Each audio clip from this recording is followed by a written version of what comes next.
Next up with a rematch between the Blue Bombers and the Lions, the second and final meeting between these two teams in the regular season. We are live from beautiful Vancouver, BC. By the way, it is summer camp game and all kinds of young Lions fans hoping for a win.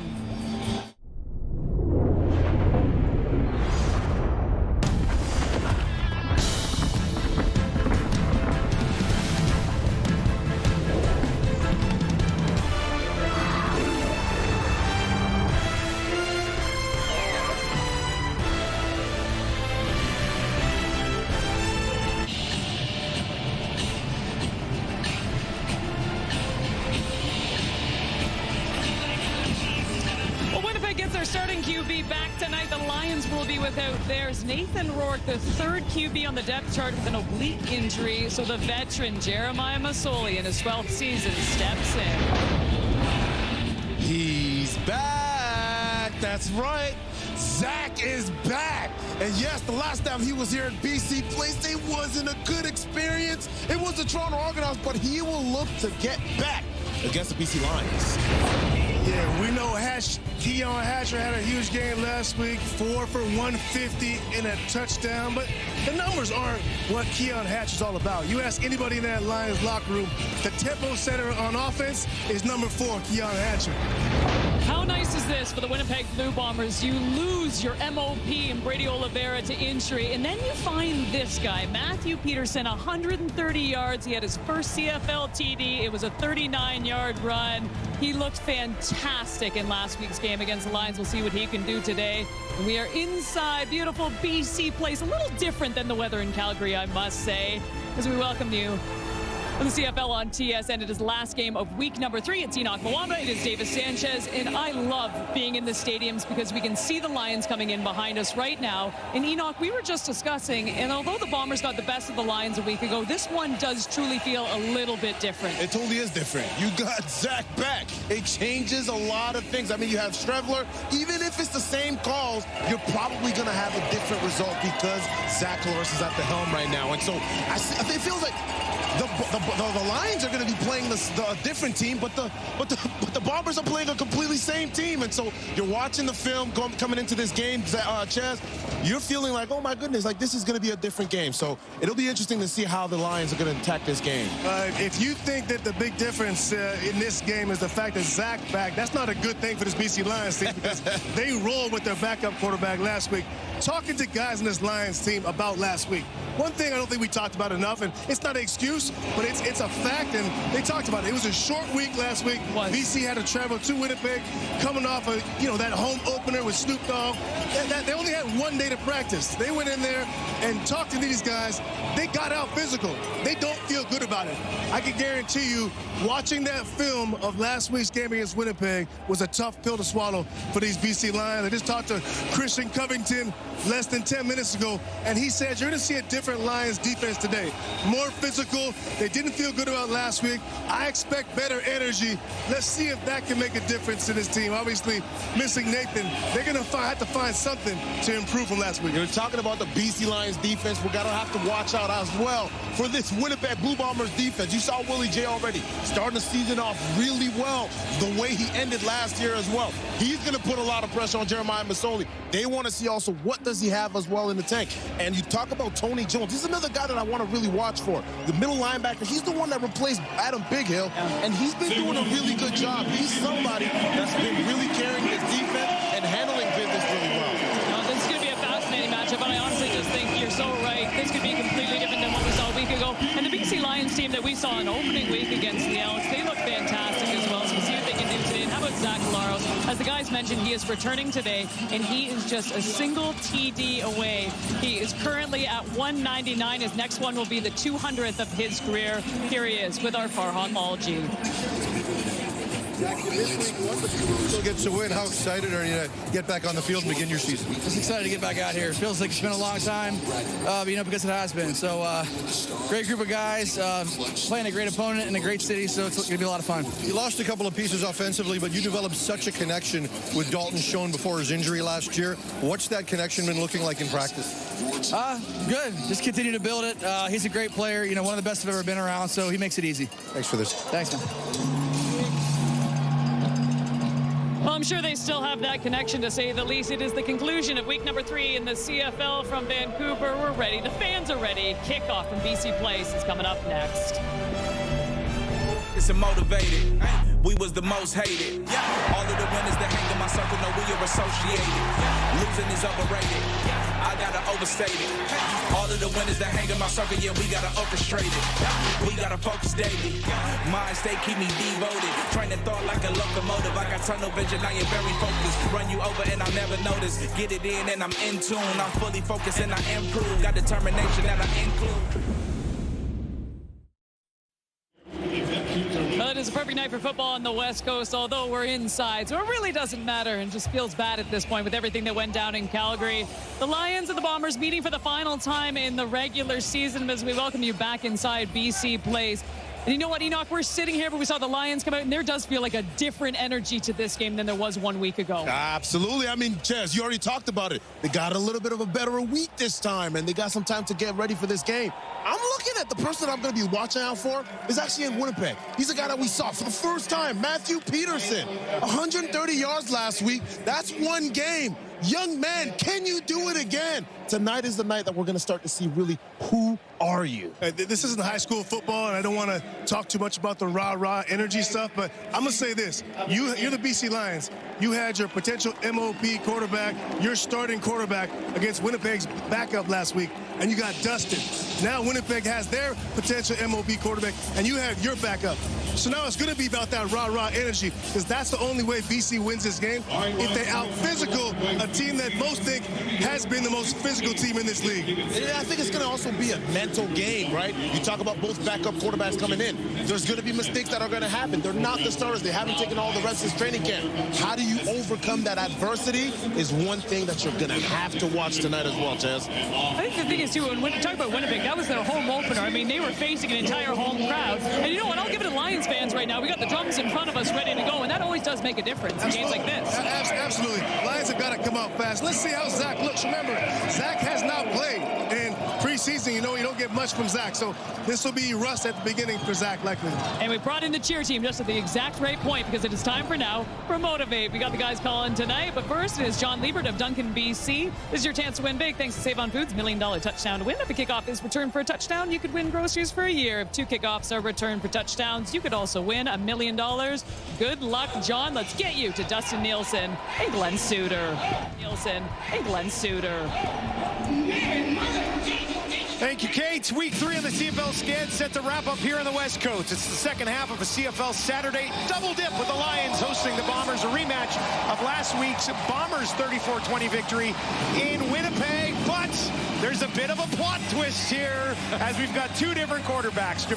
Jeremiah Mazzoli on one side and the return of Zach Collaros on the other. Yeah, first game for Zach Collaros for the Winnipeg Blue Bombers in this one, and he'll be looking tonight to hit a personal milestone early if it was up to him. His next touchdown pass will be number 200 of his career for Zach Collaros. And for the BC Lions, with Nathan Rourke hurt, they turn to veteran pivot Jeremiah Mazzoli. 60th CFL start for Jeremiah, first as a BC Lion. He's 3-6 career versus the Bombers. Buck Pierce taking the loss in his old stomping grounds last week, but the good news is he is 1-0 at home so far this season. That opening week victory against Edmonton. Mike O'Shea on the other side, his team has won 5 of their last 6 against these BC Lions. This is it for the season series. These 2 teams will not meet again unless it is in the postseason, which of course could be very likely with the BC Lions and the Winnipeg Blue Bombers. Winnipeg won the toss and chose to take the ball, and they will get it just inside their own 15. We are underway, and that'll be brought back by Bahul. Takes it out just shy of the 40, and look who it is, Zach Collaros back at the helm of the Bombers. Yeah, as the leader of this football team, he is 49-15 since taking over for this as the starting quarterback for the Winnipeg Blue Bombers, looking for his 40th 300-yard passing game, and as we mentioned, the touchdowns, personal milestone if he can get to number 200. He'd like to do it early. 107 of those over the last 4 years with the Bombers. A win here today would be his 50th as the starting quarterback of Winnipeg as well. They'll hand it off on the ground. Short push ahead for a couple of yards. Let's take a look at this Winnipeg offense here this evening. One change on the O-line. Micah Vanderpool is out. Gabe Wallace will play that left guard spot for him. And no Brady Oliveira in the backfield. It will be Matthew Peterson. And if you ask the Winnipeg Blue Bombers, it's no problem. Matthew Peterson took over early in the first game between these two teams and rushed for 130 yards. Peterson, originally drafted by the Ticats, acquired via trade by the Bombers. Collaros looking to throw. Second down, near side. Clercius has it. Bit of a stiff arm. And it'll be a first down for the visitors. Zach Collaros didn't get a chance to even be on the sideline in that first game of the regular season. The Bombers, of course, had the bye to open up the campaign this year. So they got a chance to take a look at the game film of every other team before they played their first game last week. Clercius with the first catch of the game. He had just one last week. Collaros out into the flats, spinning up towards midfield. The former rider Jareth Stearns against this BC defense. Yeah, you heard the panel talking about they need to be more physical, and that's been their focus this week. They should be with Siona Tehama coming back into the lineup. First game for him this year. Ben Hladek, last time they played in BC Place in their opener, Hladek had a nice interception. He'll be important. And if you're looking at the matchup between receiver and DB, Ronald Kent and Jalen Edwards-Cooper are going to be matched up against Dalton Schoen and Nick Dembski. They've got to play their best game today to get a win. Tehama with 22 sacks over the last 3 seasons. Out into the flat, Schoen takes it at the 50 up to the 45. And Winnipeg moving the ball pretty well here early in this game. Yeah, just when you take a look at Dembski, who's looking to continue his consecutive game streak with a catch, at least one. There's Dalton Schoen getting involved. You know, there's great chemistry going back a couple of years now between Zach Collaros and Schoen. So pressure on the DBs at the halfback position for the BC Lions. Edwards-Cooper and Ronald Kent. And that was Robert Carter Jr. who made the tackle on Schoen. 1st and 10. Collaros getting everybody involved here in the early going as he slings one out to Carrick Wheatfall, who had 5 catches last week for 127 yards and a touchdown. Collaros looks sharp. Enoch talking about the last time that he was here, it didn't work out very well. Now it was a different opponent. Yeah. It was the Toronto Argonauts. And after he injured that finger in the Grey Cup game, a couple of interceptions in that 4th quarter really turned it. It was a 1-possession game going into the 4th. 2nd and 9 from the Lions, 41. Collaros, a bit of time in the pocket, gets it away. Break back immediately to Wheatfall. And he's got another first down for Winnipeg. You know, and just, I know this is early, and it's just the first few reps for Collaros in the 25 campaign, but you can see his quick readability. I mean, he pre-snap, he knows where he wants to go with the ball. That was a check down on the last play. But those flat throws, check downs, understanding the defense, what they're giving up, and moving the football in this first drive. He looks pretty sharp. Did a good job there getting that ball over the defensive line into the hands of Wheatfall. Career high last season. On the ground, Peterson right up the middle, churning. A little bit of help from his offensive lineman. Yeah. Gabe Wallace starting at left guard, giving him a little bit of a extra boost. Well, here's the thing. You know, with the Winnipeg Blue Bombers and their run game, I know I've hit this a bunch of times, but if you don't stop the run against the Winnipeg Blue Bombers, you cannot win. I'm just going to say it flat out. Now, you can still get beat if you do stop the run, because Zach is a Hall of Fame quarterback. He's going to the Hall when he's done. However, if you don't stop the run up front, it's over. You might as well give Winnipeg the 2 points. So I think that's been the focus for the Lions this week. Back on the ground again, Peterson looking for that additional boost. BC defensively so far in the season, giving up 144 yards rushing against per game. That's second worst in the league early in the year, but obviously something that you got to put together if you're going to have success. Well, it just seems like the run game is what really feeds and gives this team energy, the Bombers. So that's Mike Benavides, the DC. He's got to get these guys gap responsible, meaning, you know, that A gap between the center and the guard, the B gap between the guard and the tackle, and the C gaps outside. Every one of those D linemen will have one of those assignments. And some of them, especially in the case of Matthew Betts or Sione Tehema, might have two gaps. But you got to close them. You got to be gap sound, or else this Bomber team is going to run away with it. 3rd and 1, Streveler into the game, looking to pick up the first down. They go straight ahead. And the officials will come over to sort this out. I think he probably has it, but it wasn't automatic, that's for sure. And we'll see where this ball ends up being spotted. And you know who knows that better than anybody when it comes to the Bomber offense and what they like and what they have liked is Buck Pierce, the head coach of the BC Lions. Well, they get the first down. Streveler stays in. We've seen this over the years with Streveler. They're going to roll him to his right. Dumps it off near side. Nice move of the 10. Down to the 5. Look into the end zone, and he is in. Flag on the play. I think it's coming back.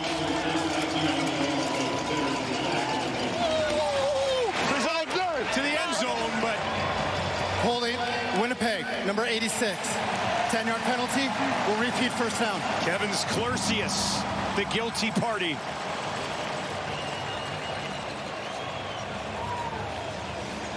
Clercius is right near the point of attack, too, here up the top right corner of the screen. And this is Chris Ike in the flat, wide open, by the way, not covered by anybody. You see the tackle made by Clercius. That's the call, and this one will come back. Yeah, I don't think there's any question about the holding there. So Bombers off the board, and that'll put them in the 1st and 20. Injured Lion down on the field, and will step away.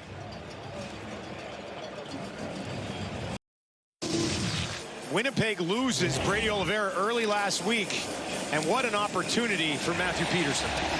Out of the U of A in Alberta, Matthew Peterson gets the football 23 times because it doesn't matter for Winnipeg, really. I mean, it matters, but if they have to go with their backup tailback, they don't change the game plan.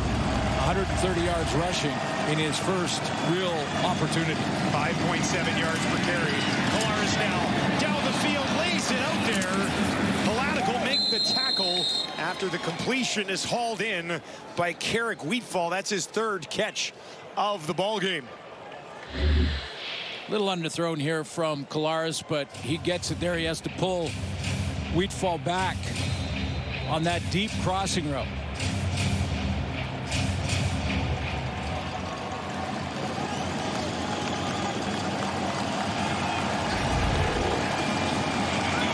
Second and 4 now. Empty backfield for Collaros. 4 to his right, including Nick Dembski. Collaros, a ton of time. Bounces out to the left. Throws a corner shot to the end zone. Hauled in. Dalton Schoen with the touchdown. The 200th of Zach Collaros' illustrious career. Well, and two of the things that make Zach Collaros so good is, one, and he doesn't get enough credit for it, his adjustments in the pocket. When he starts to feel a little bit of pressure, he'll make that subtle move left, right, sometimes step up. He makes that move to the left this time, and what an accurate throw over the shoulder of Dalton Schoen. Number 200 of his career for Zach Collaros. Castillo out for one more. Collaros 7 of 7 for 70 yards and a touchdown here in his season debut. Waste no time getting the Bombers on the board, on the road. Collaros out of the pocket, on the run, just shown in the end zone. Winnipeg leads early.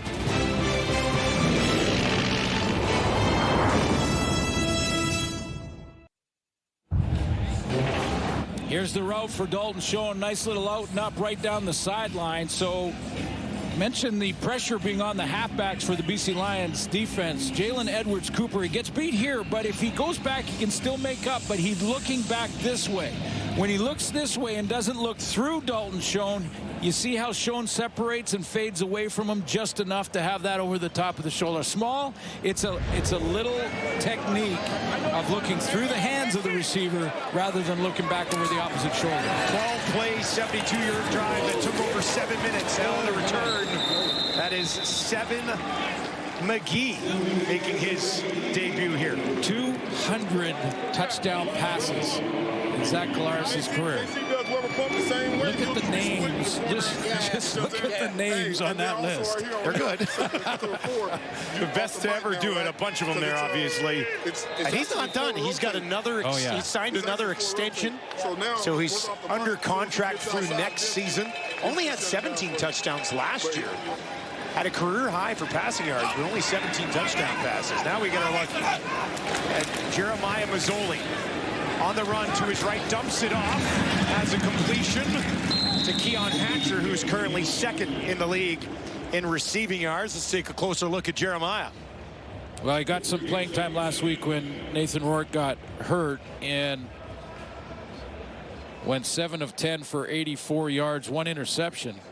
But I mentioned off the top, experienced quarterback, a guy who had a 5,000-yard passing season in his career back in 2018. Some injury issues along the way, but on the ground, first down, James Butler. Yeah, he had over 5,200 yards in 2018, and now he runs this BC offense. One change up front. Chris Slugger is out, and Tyler Packer will play for him out of the U of C. He's going to play that right guard position, and big second half for Keon Hatcher in the first game between these two teams in Winnipeg last week. Packer played a little bit of center and some guard last year for the Lions. 3 to the left, 3 to the right. Here for Mazzoli. Throws to the right quickly. And that tackle is made, nowhere to go, but the catch is completed. And that is the first of the game for Justin McInnis against his Winnipeg defense. A lot of people talking about Winnipeg getting too old. Well, Willie Jefferson is getting older, but he's not slowing down in any way. 2 knockdowns for Jefferson in game 1 of the regular season. Tony Jones led the team with tackles with 9 at middle linebacker and a couple of picks for Marquise Bridges, who 2 interceptions in the first game of the season. Willie Jefferson, 1 sack shy of 75 in his career. Back on the ground again. Butler had to hesitate. Picks up about a yard, but he needed 3, and that'll bring up 3rd and 2 for the BC Lions. Smack dab at midfield. Yeah, this be interesting to see what Buck Pierce does. He looks like he's going to bring in the short yardage team and go for this. He went for it in game 1. Remember their first game of the regular season against Edmonton. He went for it, didn't get it. It's the first quarter, but I'll say this is a pretty big moment right here. Yeah. You're giving Zach Collaros midfield if you don't get it. 0 for 2 on 3rd and short. They'll hand it off, pushing ahead, and they got it. BC Lions offense will stay on the field as they attack with James Butler. You know, if I remember correctly, in that first week of the season against Edmonton, they went quarterback sneak on that and didn't get it. This time they turn around and give it to their tailback in James Butler. And gets that. I asked Buck about the decision, and the head coach said, yeah, I learned a little bit about, our team. I learned a little bit about game, planning and game management. But clearly he'll do it again. Work that time. 1st and 10 for the Winnipeg 52. Mazzoli under pressure gets it away, and that is incomplete. Defended well by Evan Holm as Mazzoli was looking for Aiden Eberhardt, who had 1 catch last week for 49 yards.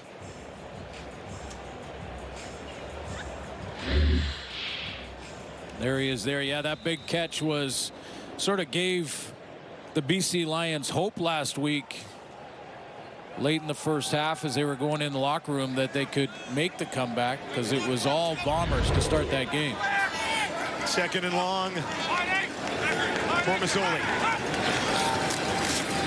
Bombers set for Mazzoli's got a man open. It's McInnes. Takes it down inside the 40, and BC looking to respond with a drive of their own here in the first quarter. Yeah, Justin McInnes been used. He's got one touchdown, but been used sparingly, I would say, in the first 2 weeks. And they're just trying to work on that chemistry between him and Nathan Rourke. But this time it's Jeremiah Mazzoli tonight, and McInnes gets on the board early. Couple of catches for McInnes. He's got 21 yards on this opening drive for the home side Lions. Fresh set of downs from the Winnipeg 38. Again, quickly, this time Hatcher down inside the 30. And he's awfully close to another first down. Looks like they might mark him just shy.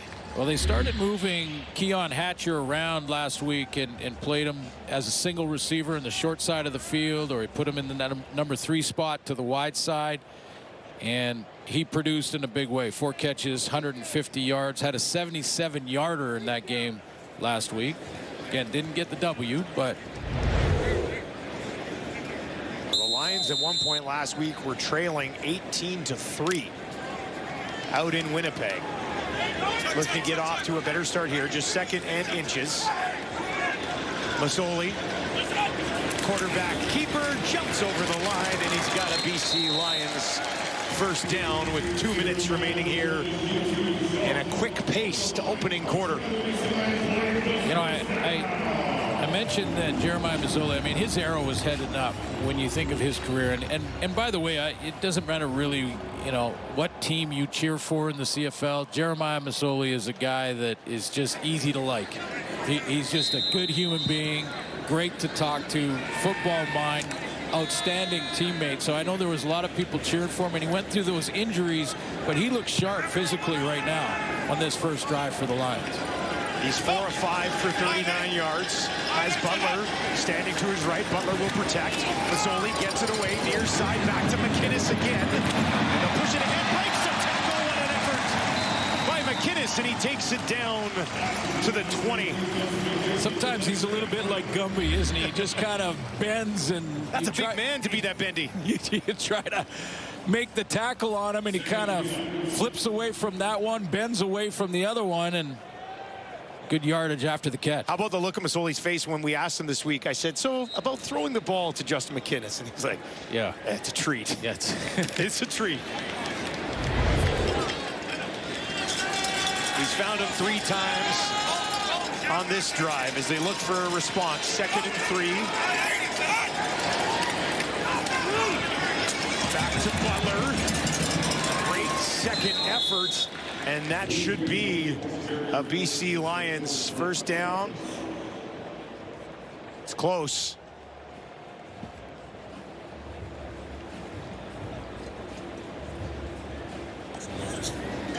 Long look at this.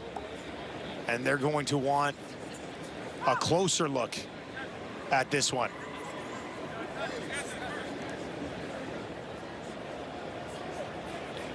And they'll bring the chains in to take a little peek at it.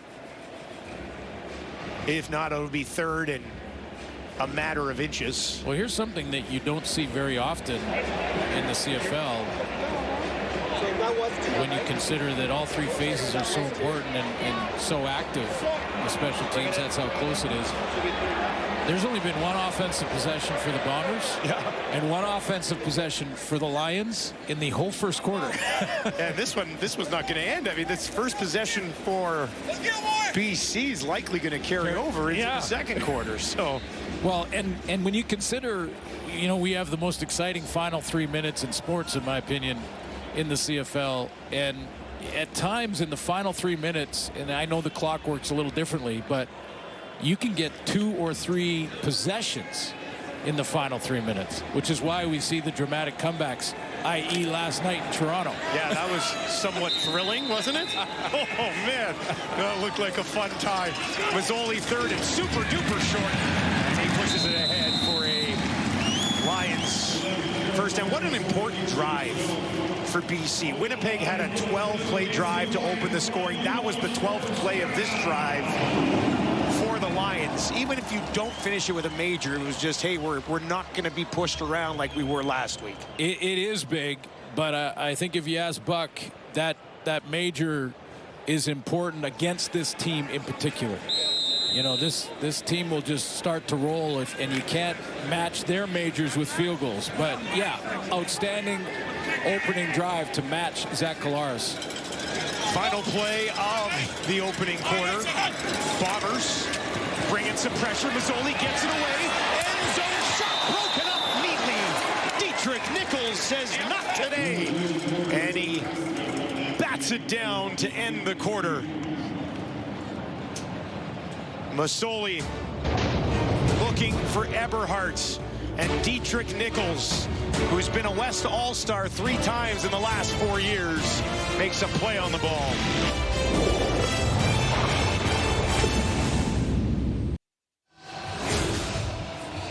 Winnipeg on the road leading 7-0. BC Lions knocking on the door, and if you look at the rest of these numbers, pretty evenly played opening quarter, I'd say. Yeah, first downs identical, time of possession identical, and that first BC drive in the first quarter not finished yet. We'll see what Jeremiah Mazzoli, but you know, with his injury history, it's good to see his feet as active as they are. His recognition is there.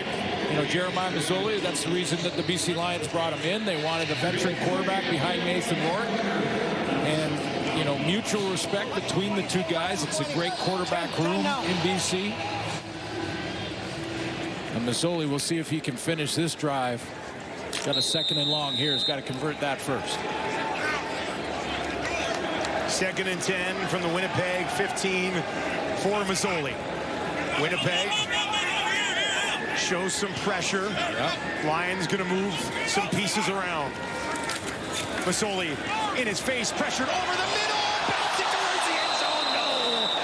Incomplete. Katoy got turned around after Jamal Parker deflected it, and Sean White will trot onto the field for a field goal attempt. Well, Jeremiah Mazzoli with that early count, you saw the snap count where he went up over the ball, yelled out a couple signals so that he could see what the defense was going to do, and they were showing the blitz, and they did go with the blitz, so they didn't check out of it. And Mazzoli knew he couldn't block them all, so he had to try and dump it to that hot route down the middle and just missed it. Sean White has hit 16 in a row, and that one is up. No doubt about it. Chip shot for White.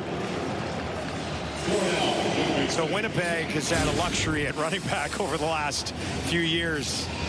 Well, in the history of great Canadian running backs, when you go back to Andrew Harris, now the running back coach in Saskatchewan, Brady Oliveira last year, most outstanding player and outstanding Canadian. That was the 19 Cup where Andrew Harris double dipped there. And now the mantle held, or the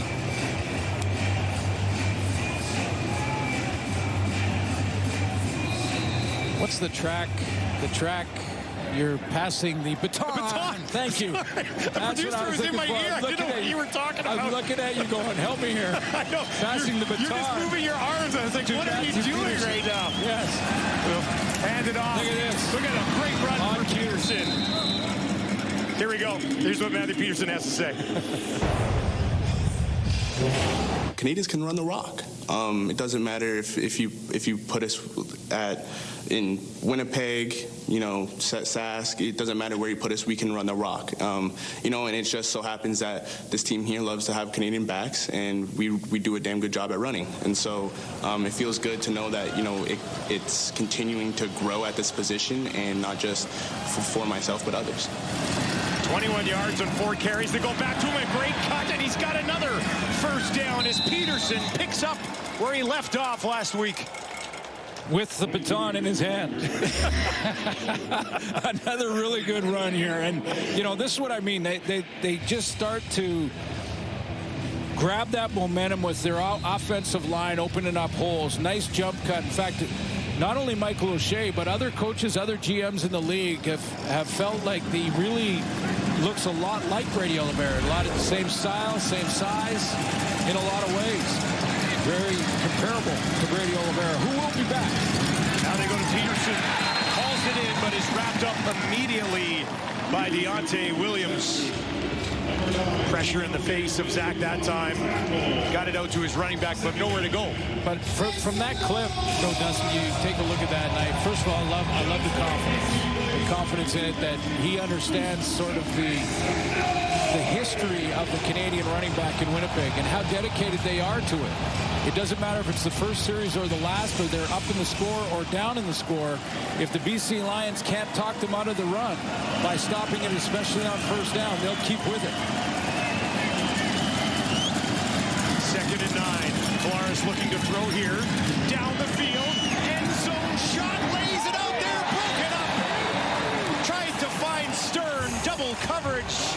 Beaulieu and Ronald Kent Jr. were there. Yeah, Christophe Beaulieu looked like he was a little bit behind the plays, just to the right corner of your screen, and he recovers and does one thing he has to do here. If he doesn't look back, he may get a screening call, but he looks back. Look at 29. He's going to turn, gets that hand on Stern. See, turns back to look for the football. That avoids the pass interference penalty. It'll be a 55-yard attempt for Castillo. Had 2 from 60-plus last year, 11 from beyond 50, which was a CFL record. Just inside the right hash from 55 for Castillo. That is up, and it is right down the middle. A deep shot from Sergio. And Winnipeg goes on top. We've got a scrum just outside the 45 that will pick up when we return.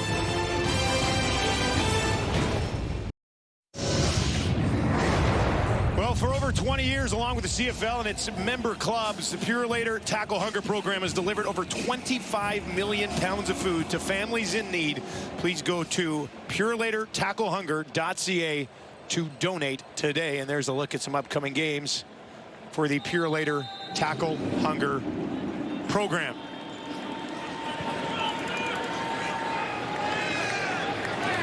So BC gets the ball back, had to settle for a field goal on their first drive. Moved the ball well, though. Mazzoli on the run to his right, dumps it off. A little bit of space here for Hatcher, who hauls it in. And nothing wrong with a steady diet of Hatcher and McInnes for the veteran quarterback. Great read on this RPO play from Jeremiah Mazzoli, who's going to take a look at the defensive end. If the defensive end crashes, he keeps the football. Here's the play fake. There's the crash from the defensive lineman, and now he's out on the edge with the option to either run or pass. He decides to throw it out there to Hatcher. 3 catches for Hatcher, 3 catches for McInnes. They work from midfield. This time they will give it to Butler. Broke the first tackle, not the second. Tracked down and tripped up by Kyrie Wilson, but got 4 yards, almost 5 on that first down carry. It's a good package to run for a player like Jeremiah Mazzoli and his skill set, because he's so athletic. He's got great speed and can run away from tacklers if he does decide to run around the edge. Buck Pierce calling a play package that really suits his quarterback. 2nd and 5 with the Bomber 50. Mazzoli bouncing around, throws it over to his running back, Butler. That is going to be picked up and taken back. No whistles on the field just yet. Parker down to the 10, to the 5, to the end zone. Touchdown, Winnipeg. Mazzoli misses Butler. Picked up by Parker, and he's gone. The question is, was it a lateral pass? And that's what the officials are chatting with. I think Jeremiah Mazzoli is looking. Was it a lateral pass or was it a forward pass? It looked right down the line. And the call on the field is touchdown Bombers. So let's take a look one more time. Is that backwards? The previous play is being reviewed by the replay center. It's an automatic review, so no challenge necessary from Buck Pierce because it's a score.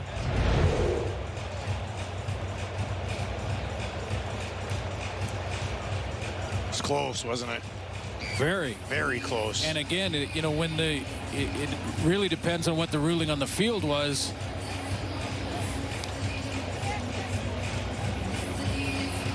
Again, the call on the field was a touchdown.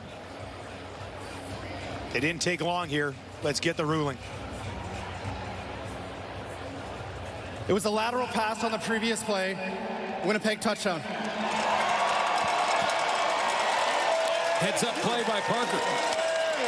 And then play it like it's live and let the replay center figure it out after. We'll see how Mazzoli bounces back after that one. Castillo out to make it a 14-point lead for Winnipeg.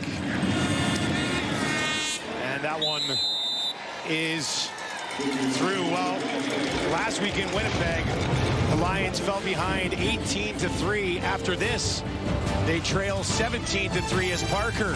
Thank you very much. Don't mind if I do.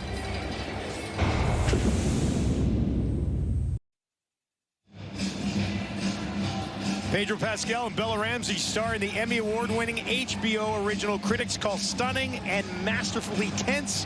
The Last of Us. Stream all episodes now only on Crave. Proudly Canadian.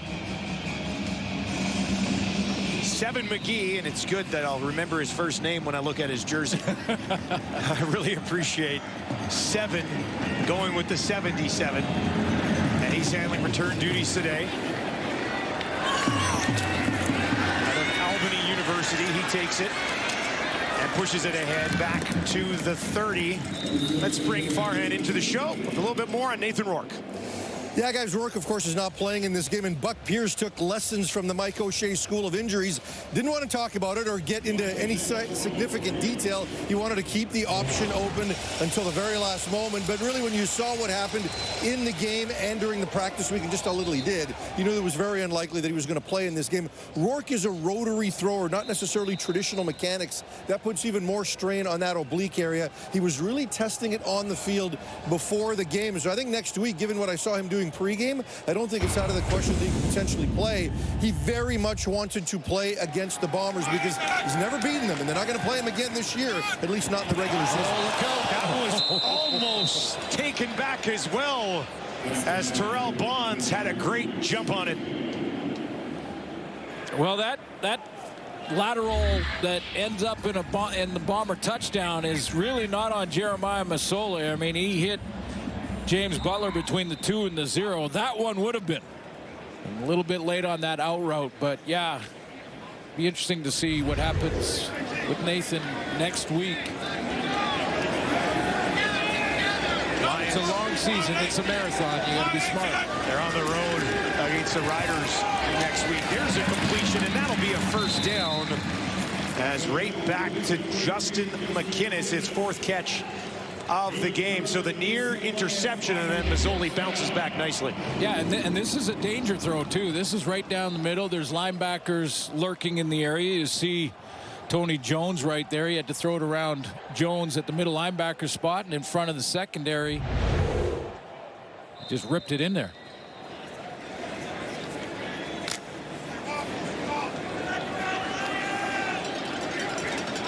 Will work from their own 43. James Butler, 5 carries for 16 yards. Stands to the left of his quarterback. Now he flares out into the flat. Mazzoli, far side, lays it out there, misses McInnes. As Justin got turned around a little bit, never really picked that ball up, did he? Yeah, I think basically Mazzoli was looking to keep this away from any DB for the Winnipeg Blue Bombers that might be trying to fly over there, and you see the double move. Justin McInnes is open, but he had to flip shoulders and look to the outside shoulder. Again, Mazzoli wanting to keep it away from the defenders and hope that his receiver could adjust in time, and Justin McInnes just didn't get there. Quentin Hatcher by himself down at the bottom. Everybody else up to the left. Winnipeg brings some heat. Mazzoli in trouble, trying to get away. He will not. Taken down. Everybody was there for the Bombers defense. Griffin, Wilson, among others, in on the tackle. Yeah, it really was a bit of a coverage sack first. A coverage sack basically meaning the DBs had the receivers for the Lions covered down and allowed that pocket to collapse. Gave the defensive line a little bit more time. They do add in a couple of linebackers in the pass rush. Kyrie Wilson being one of them. Okay, that makes sense. It'll be Griffin with the sack. Palmar out to kick it away from his own 30. Trey Valul slides over, takes it at his 10 cleanly. Back to the 25 on the return. Mazzoli looking for a path to escape. Could not find one.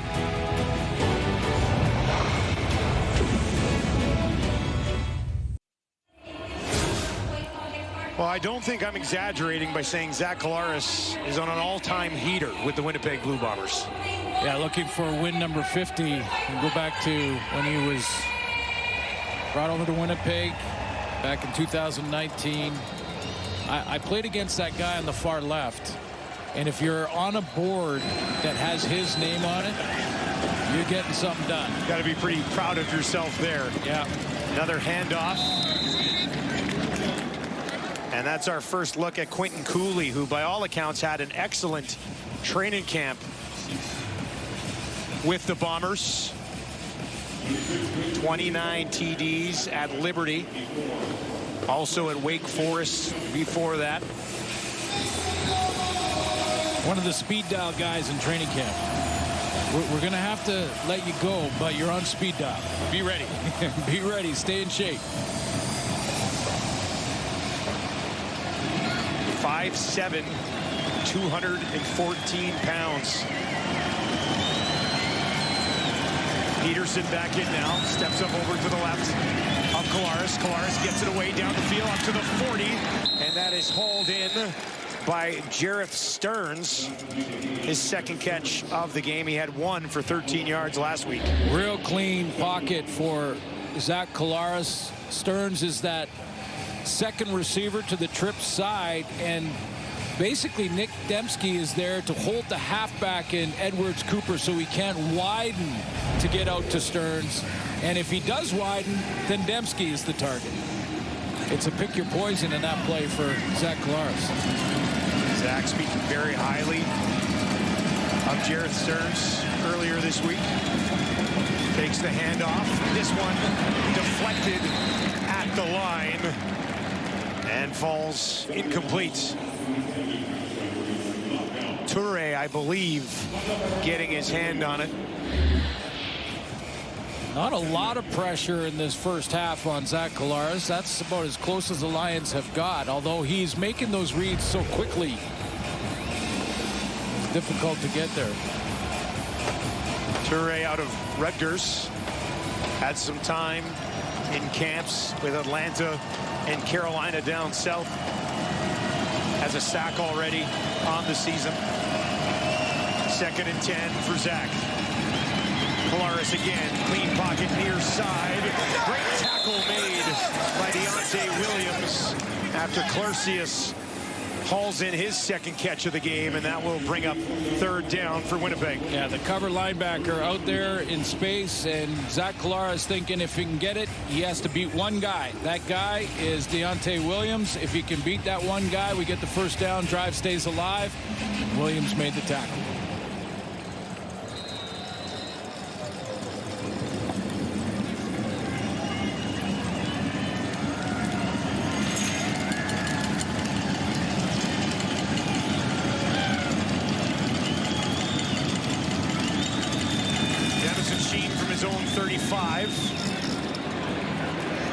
This will be taken by McGee.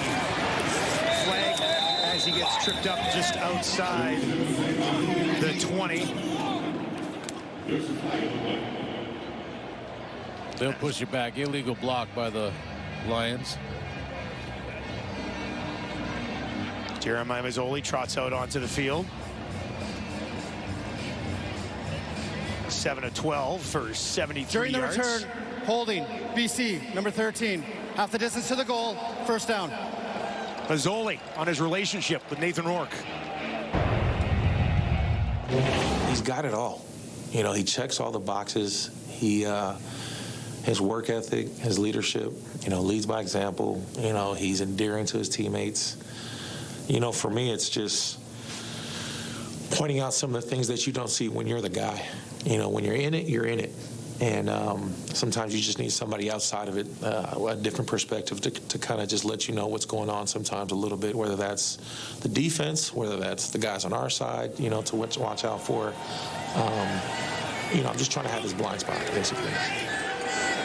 It's a good guy to have around, I think, for Nathan Rourke at this stage of his career. Here's Mazzoli, gets it away a little bit high, but hauled in and still pushing it ahead. Finally, will get the stoppage.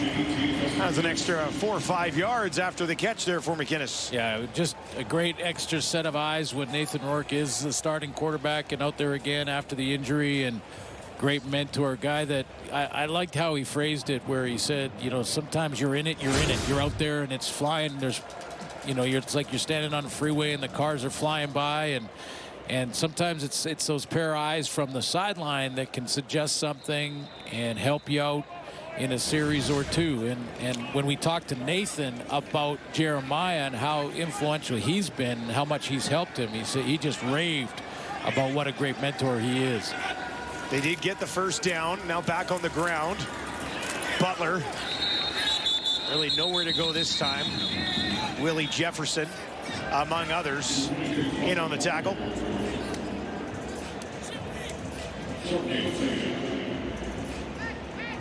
Second and 10 for Mazzoli and the Lions as we hit 3 minutes here in Vancouver. Bombers on top, 17-3.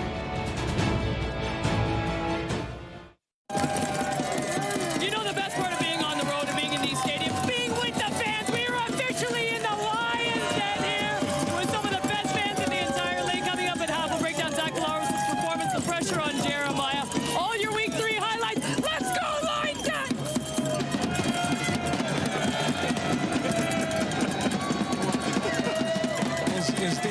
Is Davis playing guitar in the back, or what's he doing? He's hiding somewhere, but he's having a coffee. He's the manager of the band. Not in his deal to climb into the stands, I guess. That's okay, though. I think Enoch was having enough fun for all of them. Yeah, that's true. He was having a good time. Benefits of being on the road. Clearly, he's on percussion. 2nd and 9 here for Mazzoli, and flags as the ball is snapped. A couple of things that I've noticed from the procedure. BC, number 69, 5-yard penalty. It remains 2nd down. To left tackle, Jarrell Broxton. From the Bomber defensive line is that they've stunted Willie Jefferson a few times in this first half to an inside pass rush move, and they did on that play where Broxton was moved. Now, it may not have been because he saw Willie or he flashed, but what it does is it brings Willie Jefferson into an inside pass rush lane where when he gets his hands up, he's right in the throwing lane. 3 options, wide side left for Mazzoli. Looks in that direction first, throws in that direction, lays it up there again for McInnes, who's going to be stopped short of a first down. Just short, but let me show you again. This is what happens. It's a bit of a twist out here, and Willie Jefferson will attack the right tackle, but then he goes inside. So if there's any throw to that right side of the formation, that's right through the hands and arms of Willie Jefferson. That's why they want to bring him into that inside gap. Buck Pierce had a play called that went to the other side of the field, and they are just short and will have to punt. Yeah, 3rd and a couple here, so he'll play it safe, kick it away to Trey Vaul. Another awesome name.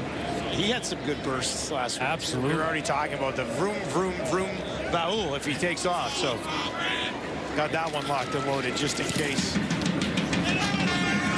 kick end over end. Vaul takes it with speed. And instant field position on a quick return. And let's go back down to Farhan Lalji. Guys, Zach Collaros had an interesting seat for the game last week between these two teams because of his suspension. He wasn't allowed on the sideline, so he said he got about 20,000 steps on the treadmill in the Bombers' weight room, and he said he understands why the suspension happened and why the need is there for the rule, but he was disappointed. Now he just wants to move on and get past it. But more than anything, he doesn't want this to taint his legacy as a player. This has never been about what he's done. He's passed 6 or 7 drug tests, and he said when he got the week off from all the practice reps, it was a chance to get a head start on his coaching career, but he believes he's got a lot of good years left. He doesn't want to rush into that side of the world yet. Yeah, I think he's got a lot of good years left as well. Looking for it all right here for Dembski. Oh, intercepted. Horrible timing. We were just talking about Zach. Now taken back up beyond the 30. Near sideline and taken away. Christophe Boyou steps in. Great range and just a little underthrown from Zach Collaros. And by the way, this whole thing and missing one game, the legacy is intact. Even if his career stopped this season, it is intact. So I don't know about you, Dustin, but I almost go weeks without looking at my phone in the offseason. But this is a nice play by Christophe Boyou to go all the way across the field, and Zach didn't count him in the coverage. I think I'm going to blame Farhad for that one, right? He was the one initially talking about Zach, not technically us. So sorry, Farhad, but that's on you, my man. You have to fall on that sword. So Mazzoli gets the ball back. Less than 2 to play in the half. He's on the run. And tried to find Katoy, but broken up by Griffin. Farhad, what do you have to say for yourself? Well, I think I should just keep talking about Jeremiah Masoli over and over here, so maybe he'll do something and we can get a close game going forward. We'll see if that works. It's weird because last week's game, 18-3 at one point, it was all Bombers. This is 17-3, and I think BC's played better. Well, there's a couple of trends. First of all, in the first 2 weeks of the regular season, a lot of the scoring has happened in the second half. Yeah, that's true. Teams, moving some of the chess pieces around, making some adjustments at halftime and coming out with more offense in the second half. We'll see if that happens tonight. Mazzoli to his right again. Down the field looking for Hatcher. That would have been spectacular, but he could not haul it in. Terrell Bonds in defense. Well, you got to earn it against this Bomber defense. There's no question. And there's lots of space. Not really an option for Jeremiah Mazzoli to run there because of the D lineman that was tracking him down. Or excuse me, the middle linebacker and Tony Jones, but just ran out of room on that sideline. So unable to take advantage of the Collaros INT, and now Zach will get the ball back here. Meyer stands on his 35. Low kick. And that one will bounce out. They'll mark it down at the 12. Aul couldn't get over there. Real good punt. But time. Minute 37 is still time to at least look at field goal range. Unless you hit a big one over the top. Zach last year, 17 touchdown passes, 15 interceptions. Had some pretty monster years early in this Winnipeg run of dominance in the West. And he's been pretty good so far here today. 10 of 13 for 93 yards, touchdown, and an interception. And he hasn't been afraid to throw that ball down the field, Suze. He's taken a few deep shots.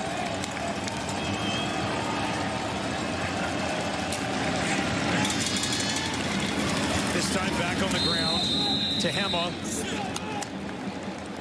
Alway in on the tackle of Peterson, who's been a bright spot once again in the first half, I'd say, for the Bombers. Yeah, absolutely. I mean, this is their DNA right here. To run on first down, kick into some play action in the second half.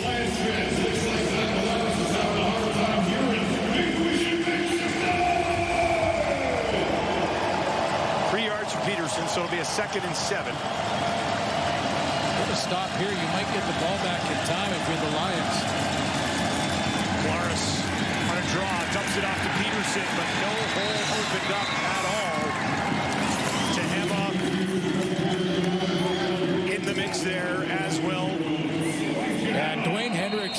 was a real important piece to that puzzle when he got the good push up the middle, because that Timeout, BC. that draw was supposed to go right through the A gap, the gap between the center and the guard. But big number 14 just plugged that hole right up. DeBaye was in on it as well. At the half, in the house, and they're setting up down on the field, ready to go. Lead singer Kate on percussion, Enoch Davis manager. I was going to say producer, manager, that type of thing. Band manager, yeah. Shane stands in his end zone right now, so could be pretty good field position. 66 seconds left on the clock. Seven McGee waits back on his own 41 for the Lions. A high kick this time. Taken inside the 50. Returned back out to about midfield. I think he stepped out of bounds right at midfield.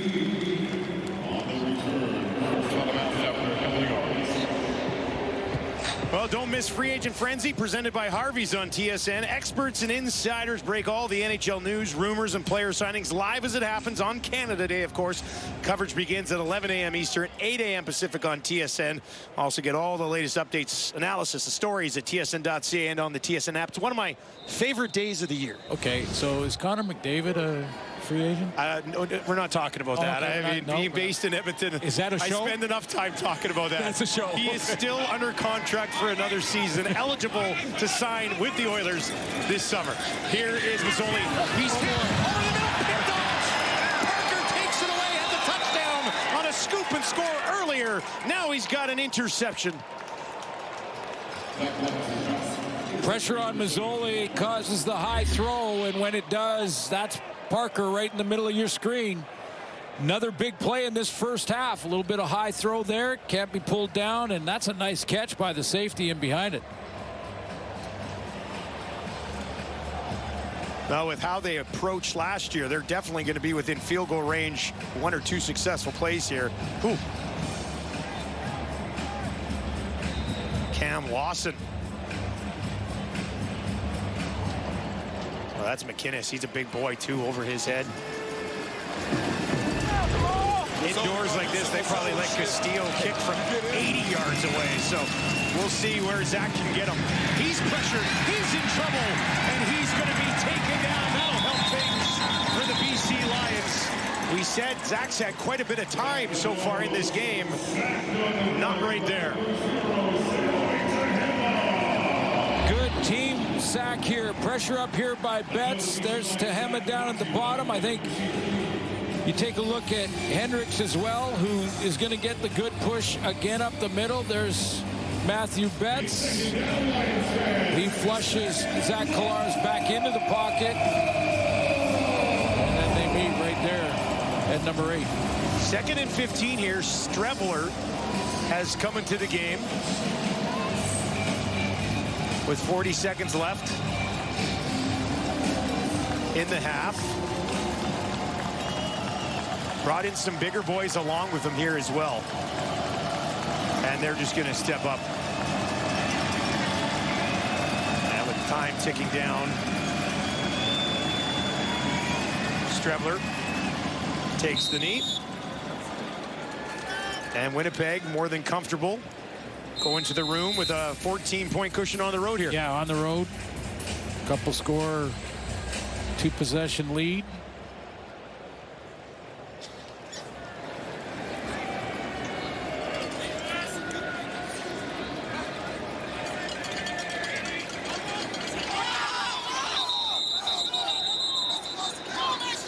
Bombers, a flag here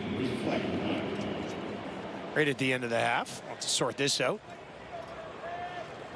Panel, though, just around the corner. If we're watching earlier that Calgary game, Micah Alway was on our panel for a cool hit in that one. Alway is the active tackles leader in the Canadian Football League, now in the middle of this BC Lions defense. also the active leader in player appearances on the panel, as I was just told. Long discussion here, the officials with Buck Pierce. Well, that would mean it's against the Bombers because he's wanting to know the options.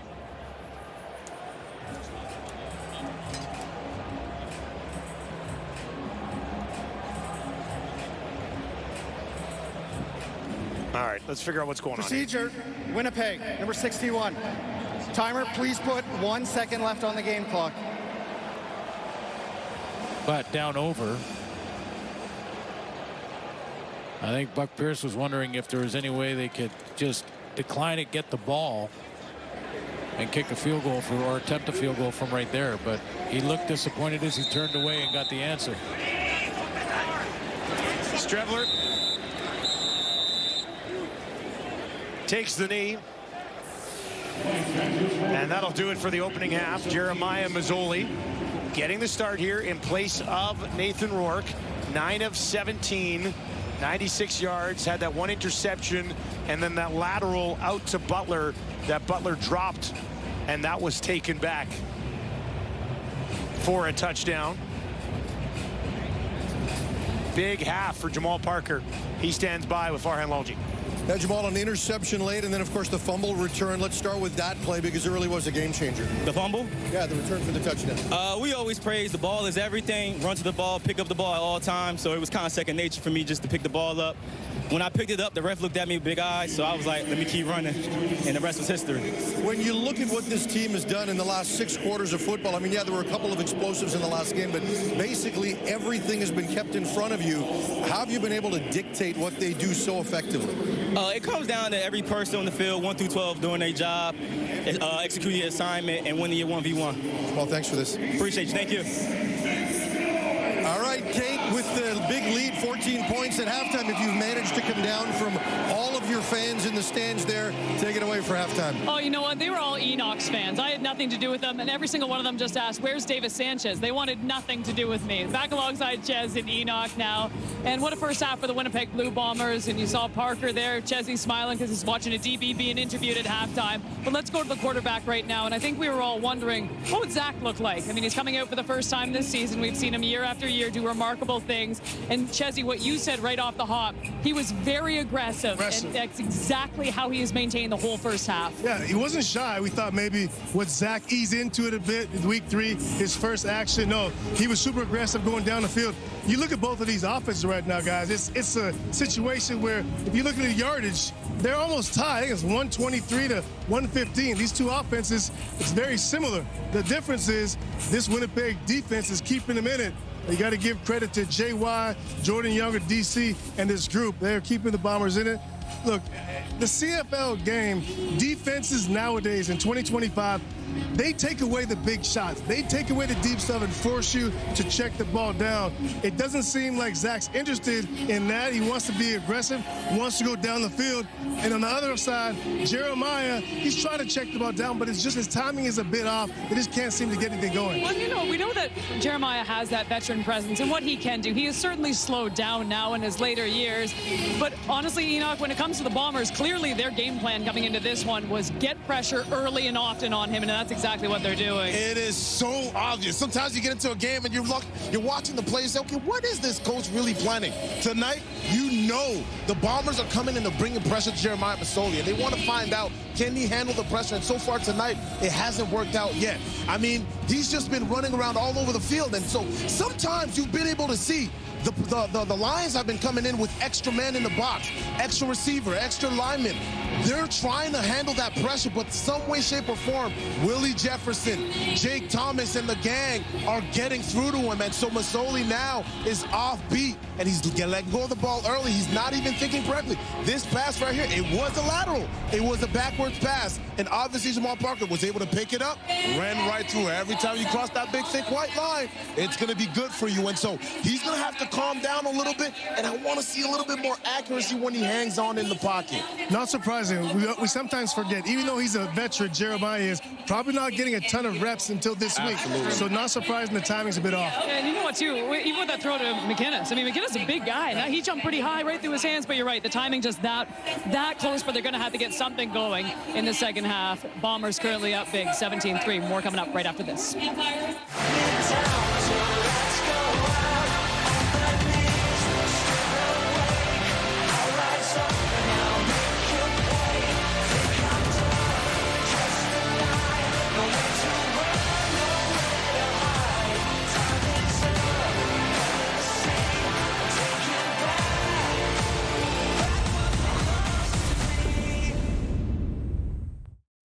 Recapping your Week 3 highlights on Thursday. The Elks hosting the Montreal Alouettes. Davis Alexander extending the play. He's going to find a wide-open Tyler Sneed for one of his 3 passing TDs on the night.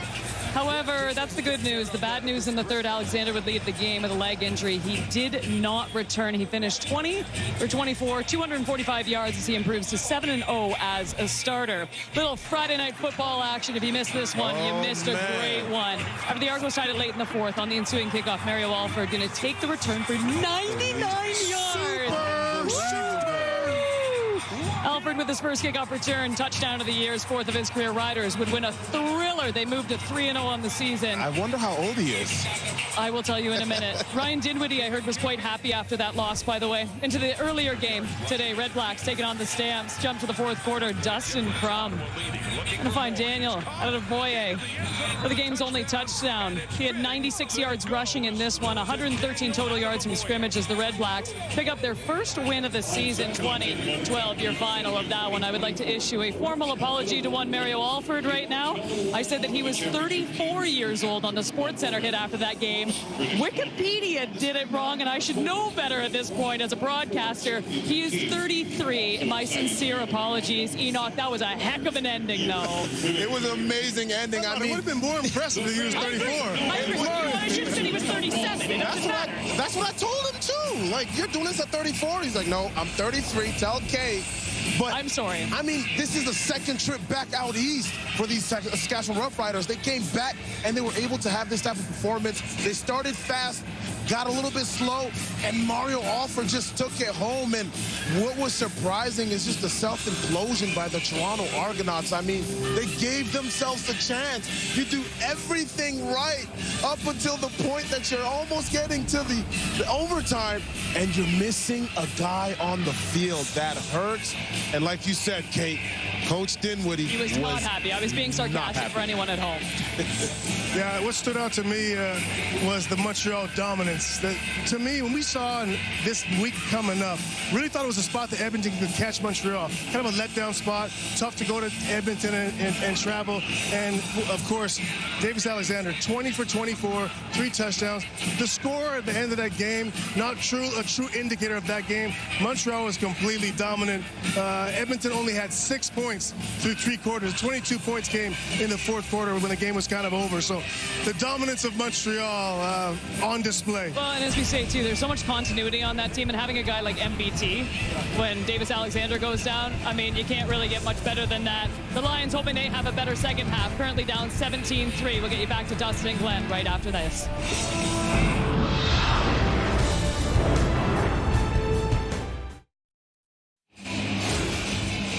Winnipeg leading 17-3. BC Lions needing to dig themselves out of a hole. Justin McInnes stands by with Farhan Lalji. Justin, the team Winnipeg was able to successfully keep everything in front of them. They did that for the most part last week as well. What do you have to do to open things up offensively? Just take what's given to us, you know, get the ball in our hands. You know, those 5-yard catches turn into first downs over time. So we just got to get our rhythm going and we'll be good. What about just the turnovers in this game? It seemed like you guys have been moving the ball. The statistics are pretty even, but those turnovers seem to have been costly. Yeah, so the whole second half of football. 0-0 score right now. We know we got to come back a little bit, but you know, we just got to execute our game plan, you know, keep our heads up and keep fighting. Thanks for this. Awesome. Thank you. McInnes, the biggest bright spot in that first half. 6 catches on 7 targets, 63 yards. They'll need a bigger half from him even here in the second to get back in this thing. Yeah, leads all receivers, both teams. But they don't lead in the score. Bombers with a couple big plays defensively. Good news for BC. They will get the ball to start the third quarter of this ball game at home here in Vancouver. And Castillo gets us started. Thank you very much for joining us for the second half. Lions, Bombers. Seven McGee fakes the reverse. Good burst, but covered well by the Bombers, and they'll force him out of bounds at the 32. You know, I thought Jeremiah Mazzola looked pretty sharp in that first series, which there were only two offensive series in the whole first quarter, one for the Bombers and one for the BC Lions that carried over into the second. Looked pretty sharp on that, his recognition and his reading of the defense in front of him. And then a couple of miscues. One was really not his fault. The lateral to James Butler hit him right in the chest. He dropped it, and Jamal Parker took it back for 7. They start on their own 31. Masoli down the field, looking for a big bang right away. Lays it out there, broken up. Nice play by Terrell Bonds.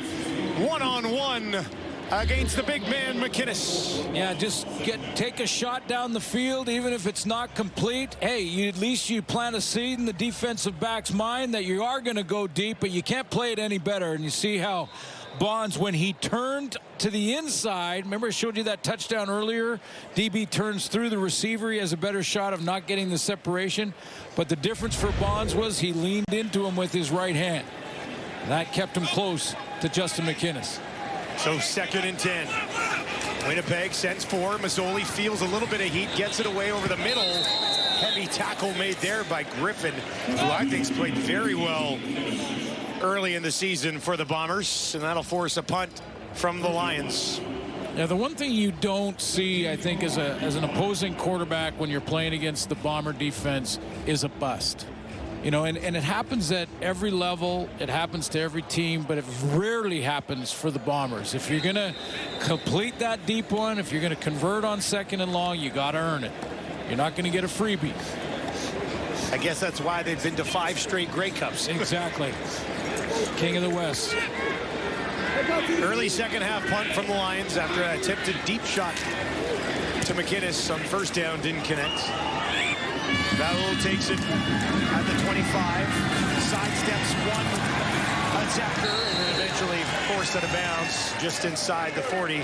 Zach Collaros making his first start of the season. And it didn't take long. He was looking at a personal milestone to start his first game of the 25 campaign, his 200th touchdown throw. And let's go back in history to the very first touchdown throw by Zach Collaros. He was a member of the Toronto Argonauts. And there it is. Tranks. Sammy Tranks. Sammy Tranks. We had to look that up. Yeah. Let's just be honest. Here's Peterson trying to fight ahead. He will get positive yardage, just not that much. And his 200th to Dalton Schoen, that great over-the-shoulder throw on the out and up or wheel route. Did throw an interception to Christophe Beaulieu in the first half. Underthrown deep ball.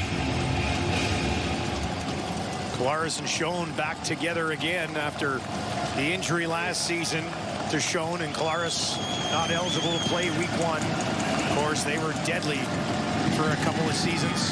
Far side, high throw, no problem. That bounced out at the end, it did. Clercius working against Robert Carter Jr. Carter wins that battle. It'd be an incomplete pass.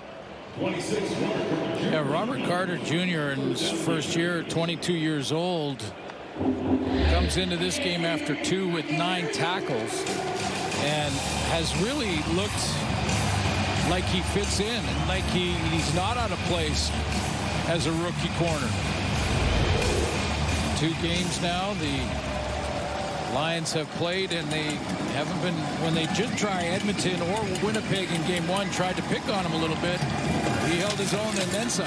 Involved in the return game a little bit as well. Absolutely, that's where the Lions. So he's becoming a pretty important player early on. Jamison Sheen kicks this away. Seven McGee waits for it. High kick. Bobbles. McGee, can he get there? No, it looks like the Bombers are on it. And McGee, with his head in his hands, disappointed as it bounces away from him, and the Bombers are on it. Looked away for maybe just a moment, and it's taken away by Smith. Just a fundamental mistake that's made at every level, and McGee just had his eyes up and wasn't securing the football first. It bounces out, and good hustle there by Jalen Smith. First man down on the cover team, backup linebacker. He goes down there and makes a big play for the Bombers. Smith, the 15th overall pick in this past 2025 draft, so the second rounder making an impact. Kolaris pump fake, now he's going to go in that direction. There's a flag as this ball is caught by Jarrett Stearns. He takes a heavy blow from Deontay Williams. Will pick up this penalty. Sione Tehema was on the ground, and it's right by where the flag was thrown. Holding, Winnipeg, number 69. It's a 10-yard penalty. We'll repeat first down. Kendall Randolph was, I believe, the gentleman trying to block Sione Tehema. We were saying in the break, as we were discussing that last play, it's tough enough to beat the Bombers when you play well. Self-inflicted wounds are really going to hurt your chances. Yeah, this is sudden change, so this is important for the Lions to at least try to hold the Bombers to a field goal attempt. There's the holding down at the bottom of your screen, because Zach Kolaris had a play over there in the flat. Back him up, 1st and 20. Kolaris, more pressure, dumps it off to Peterson. Can he find a block or two? Peterson popped just inside the 30. Oh my God. As Ahway came over to deliver a blow. Well, when he was on the panel, he and Davis were having a good conversation, and they talked about he's a striker. And he doesn't just go and tackle people. He strikes, comes right in front of them. He almost put Matthew Peterson into the panel. He almost made Peterson a panel member over there. That's some good, clean contact. Physicality, right? Pow! Look at that. Just Kolaris, far side of the field, and that one's dropped by Clercius, and that'll be 3rd and 13, and Castillo will trot onto the field for another field goal attempt. Well, but you gotta, you're looking at it right now. If you're Buck Pearson, the Lions, you're looking at it thinking that's a win. That's something you can build on to get the sudden change like that with a fumble deep in your own end and not give up a major.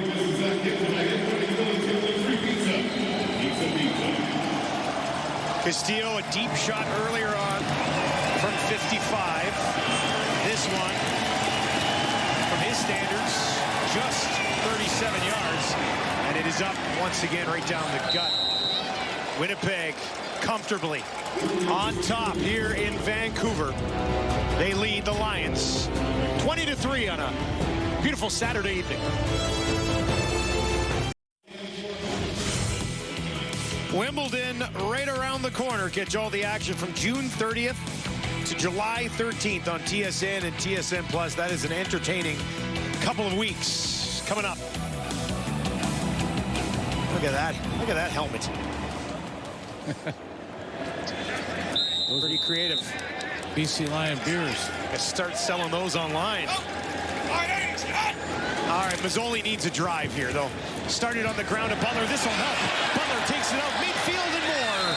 All the way down to the Winnipeg 51. Something to jumpstart the Lions offense right there. Well, to start the second half, he took a deep shot, was incomplete. Then another good sequence by the Bomber defense, but that's maybe one of the best plays of the night so far for the Lions offensively. Butler thought he had more. It was the longest offensive play of the night for the Lions. Goes for 19. First and 10 for the Bomber 51.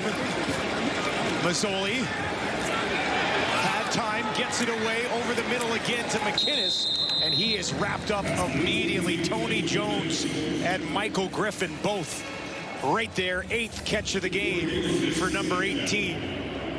Yeah, and even though he's in coverage, that's a good first down play. That gets you into second and very manageable situation for Jeremiah Mazzoli. Way more plays in the playbook for 2nd and 4 than 2nd and 10. Catoy and Jermaine Jackson over to the right of their quarterback in the slot. Mazzoli down the field. Coming back to the ball and grabbing it this time is Eberhardt's. First down, BC. James Vaughters plays that very well on the outside because Mazzoli's running the RPO and Vaughters makes him throw it. He makes him fade back and throw it. He does get the curl. Make a good point about fading him back a little bit, right? Yeah, pushing him back. And then we've seen some high throws because of that. Not on that case, but we saw him in the first half. Just a 4-man front for the Bombers here. Mazzoli on the run to his right, gets it away again. That was up and defended again by Parker. Boy, he's having a game. He is having a game, isn't he? Came into this game with just a tackle and a knockdown, but he's got a touchdown, an interception, and now that. Big play, dragging all the way across the field and recognizing that that crossing route, not the one Butler in front there, the one behind it, was heading into the zone side. He went over there to help out, and another big play by 7. You know, Parker's 5'8", Catoy's 6'5", and he managed to get his arm around him and make that play defensively. Now Winnipeg's going to show some heat. They're going to bring it to Mazzoli, gets it away, and it's incomplete as Mazzoli picks himself up off the turf. Pressure down low. Just added in, and you mentioned earlier Michael Griffin becoming just a playmaker in the linebacking core. He's made a couple like that. Cromdy goes in to take the block away to open it up for his teammate in Griffin, who comes off the edge, and he's the guy who forces the incompletion. Griffin started his career in Calgary back in 2023 with the Bombers last year, and obviously back again this year. Here's Sean White, 43-yard field goal attempt, low snap. They set it up, and White knocks that one through. He's now hit 18 in a row, and we've got a 2-possession game in Vancouver with that man, Zach Collaros, leading the way for Winnipeg.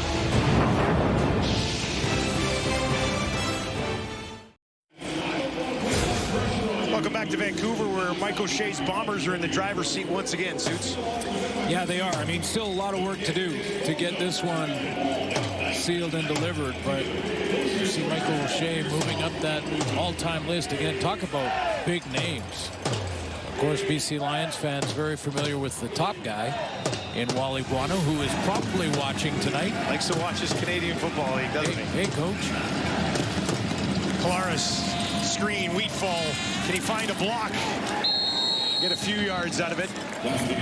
Wheatfall, that's his 4th catch of the game. Nothing for Dembski yet in this game. He's got a 72-game streak on the line here. He's been targeted just once. And that was early. I believe that was drive 1. So, yeah. Big game last week for Dembski. Of course, Chris Strebler started that game and played that game.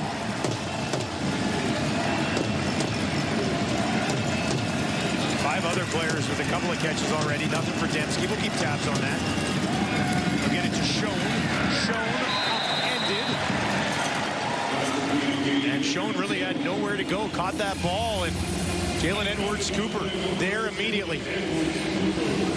Well, if the BC Lion halfbacks on defense have their best game of the year, they've got a chance, Ronald Kent and Edwards Cooper.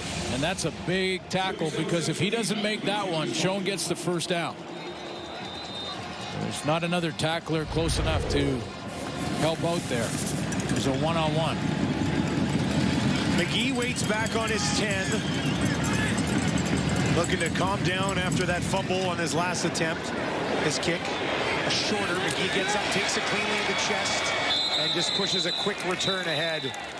And BC, down 14, will have the ball when we return on TSN. 4 seconds. BC Lions with the Team Ted t-shirts tonight. For more on that, down to Farhan Lalji with a special guest. Thanks, Dustin. I'm with BC Lions General Manager Ryan Rigmaiden, and both Ryan and Ted Govaya, the Ticats General Manager, were close friends and colleagues in Winnipeg. So tell me about the t-shirt and what Ted means to so many around the CFL. Yeah, we just wanted to do something to honor Ted. He's been a great ambassador for Canadian football for probably 30 years. He used to coach at UBC. He coached in this league, worked his way up from a scout to a GM. So we just want to do something to honor him, let him know that we're with him with his health struggles right now. We wish him well. Yeah, we know that Ted is battling cancer. I know you had a chance to see him recently. What was that visit like, and just what message would you like to share with him? Yeah, just we're all behind him. The visit was fantastic. He's still in great spirits, but we just wanted to know he's got a ton of love in this league. Teddy, get well soon. Thanks for this, Ryan. Again, Ted, from all of us, get well soon. Yeah, absolutely. Excellent message. Absolutely. By the way, that was Danny McManus on that first shot on the right. Mazzoli. One hops it in to Hatcher, who forced Bridges back and found himself open, but Jeremiah couldn't get there. No, he kind of faded away, and we talked about that, and the rush has forced him to do that. The rush didn't force him that time. He kind of did it on his own, and it may be just out of the fact that he's been pushed to do it by the Bomber defense a few times in this game already. But that was a really nice route run by Keon Hatcher for nothing. He missed him by about 3 yards. 5.5 to play, third quarter. They'll clear things out. Empty backfield. Mazzoli, tight window, guns it in there. First down, BC, as he gets it to Jermaine Jackson for his third catch of the year. And there's the difference, you know, for quarterback, even veteran quarterbacks with strong arms, and he's certainly one of them and fits both those categories. If you step into it, get that rotation going, then you get it to your guy in the curl.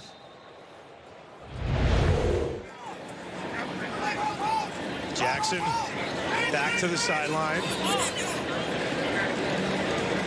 6 on the offensive line here for BC.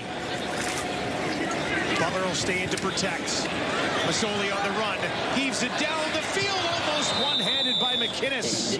Working against Marquise Bridges, but he couldn't get up there. 5 receiver pack comes on. The extra offensive lineman substitute off.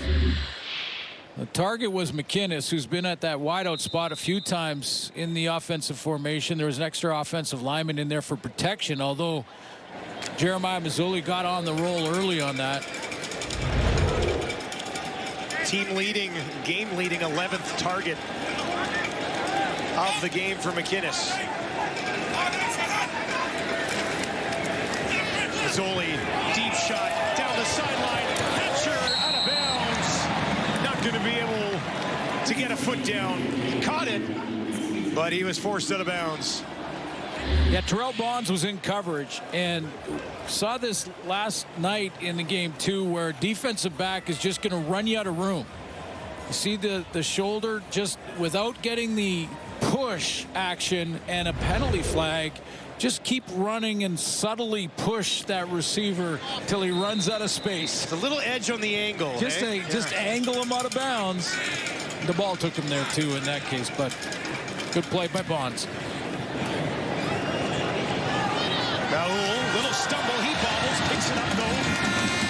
And now he's going to try to find something up the middle. Broke another tackle. Pretty good return by Raul. Takes it all the way up to the 35.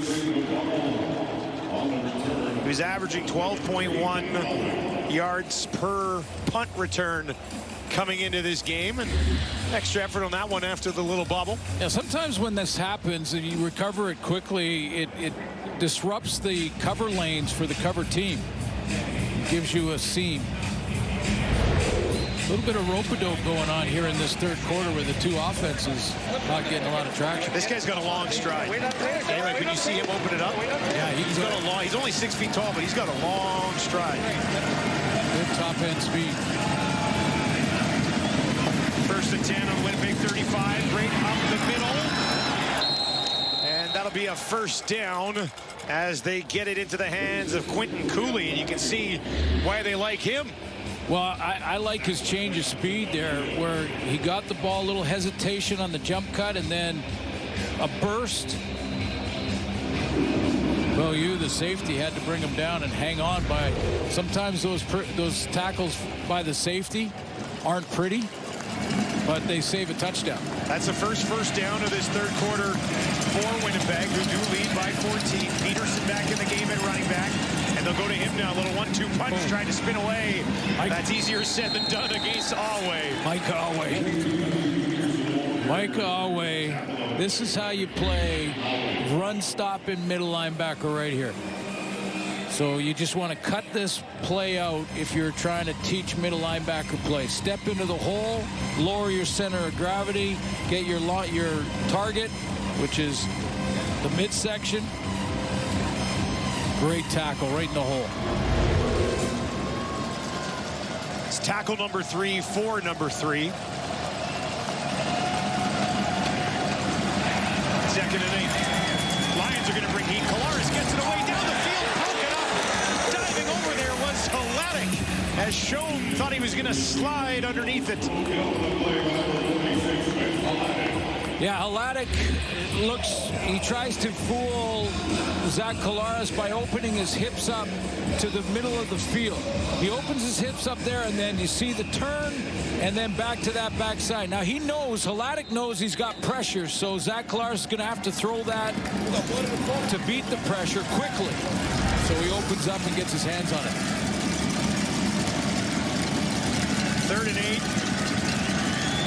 Punting situation, high snap, Jamis Cheek gets it, then cross kicks it over to the far side, and that's just going to die right at the 21. McGee picks it up. Return of about 7 or 8 yards there for Jeremiah Mazzoli, who holds a Canadian Football League record.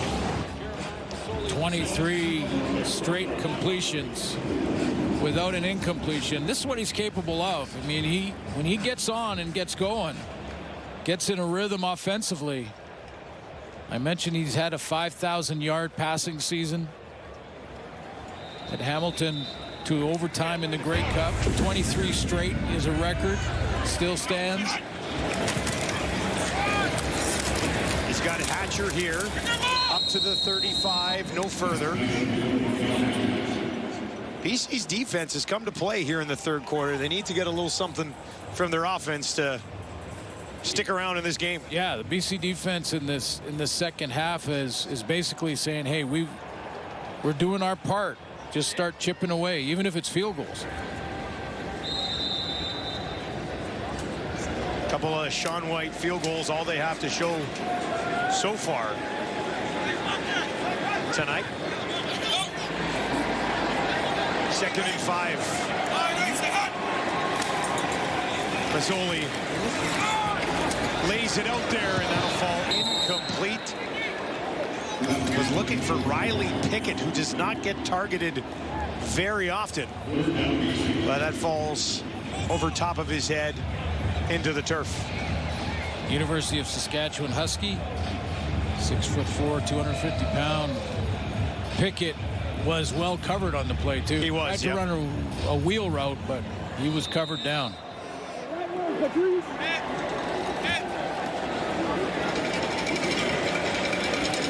Bell stands on his own 25.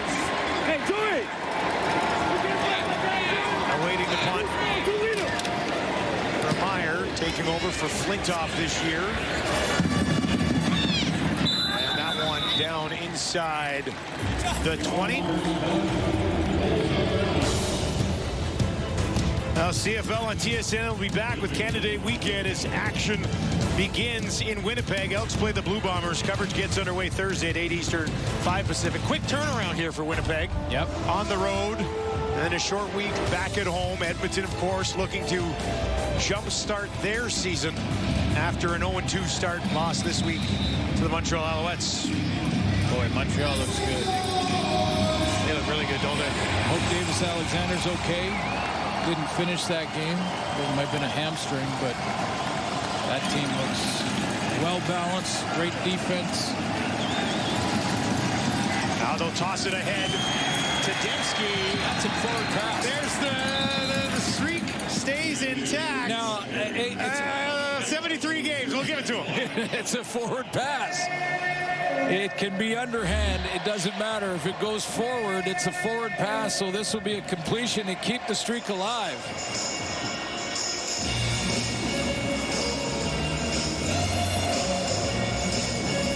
73 games. Stiegel, of course, 90, the Winnipeg franchise record. Dembski now 73 consecutive games with a catch. Usually doesn't take him until the end of the third quarter to get one. Back to Wheatfall this time. He's been the most targeted receiver by Collaros tonight, and he has stopped short of a first down. And Winnipeg will have to punt this away as we get set for fourth quarter action here in Vancouver, where the Lions 1-0 at home, but struggling to get things going offensively. They trail 20-6. All right, welcome back to Vancouver. The Lions do trail 20-6 here. The numbers, really, there's not a ton of separation in this game. So how does BC jumpstart their offense here? Well, in the third quarter, there was a lot of sort of from the pocket stuff where Jeremiah Mazzoli was either getting forced to be fading away while he threw and missing some targets, or get on the run. I would suggest some screen plays. Maybe, James Butler involved, a couple bubble screens outside. Just get it out of his hands quickly. Let the receivers and the playmakers get some yak yards, some yards after the catch, especially on first down, to get yourself in more manageable situations. But, you got to sort of look to different ways to get the ball. I'm not suggesting sort of just pounding it and running it between the tackles to James Butler. But those little bubble screens, screen plays to him, get him in space, see if he can make a couple guys miss and pick up some yards that way. Yeah, Butler's targeted 9 times last week, 5 catches for 42 yards. He's got 8 catches on the year. A little quiet tonight. Low driving kick here. McGee hustles over. Goes out of bounds, a penalty. And he'll pick it up just inside the 35. Short return. And James Butler in this BC offense, that's what we've done, or we've seen from him so far tonight. That 19 yards on the ground was their longest play of the ballgame. Well, that's what I mean. And you can get him out in space. And the Bombers have done a nice job of getting to the line of scrimmage and trying to track him. But he makes one guy miss. And, of course, he did have the drop that turned into a touchdown on that lateral. And Jamal Parker took it to the house. But screen draw to number 20 might get things going.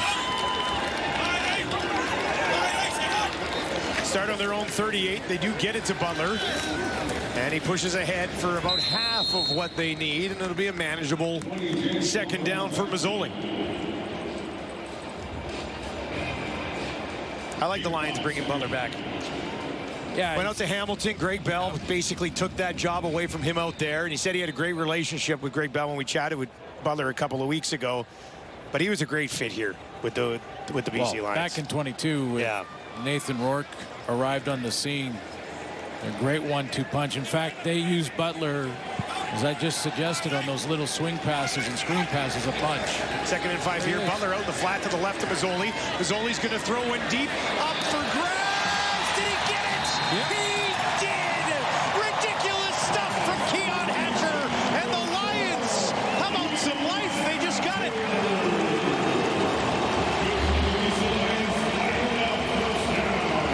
In the spotlight, Keon Hatcher, nothing fancy. In fact, I thought the coverage was real good on Butler, and Bonds was basically running the route with him, but he wins the jump ball, and how many times have we seen it?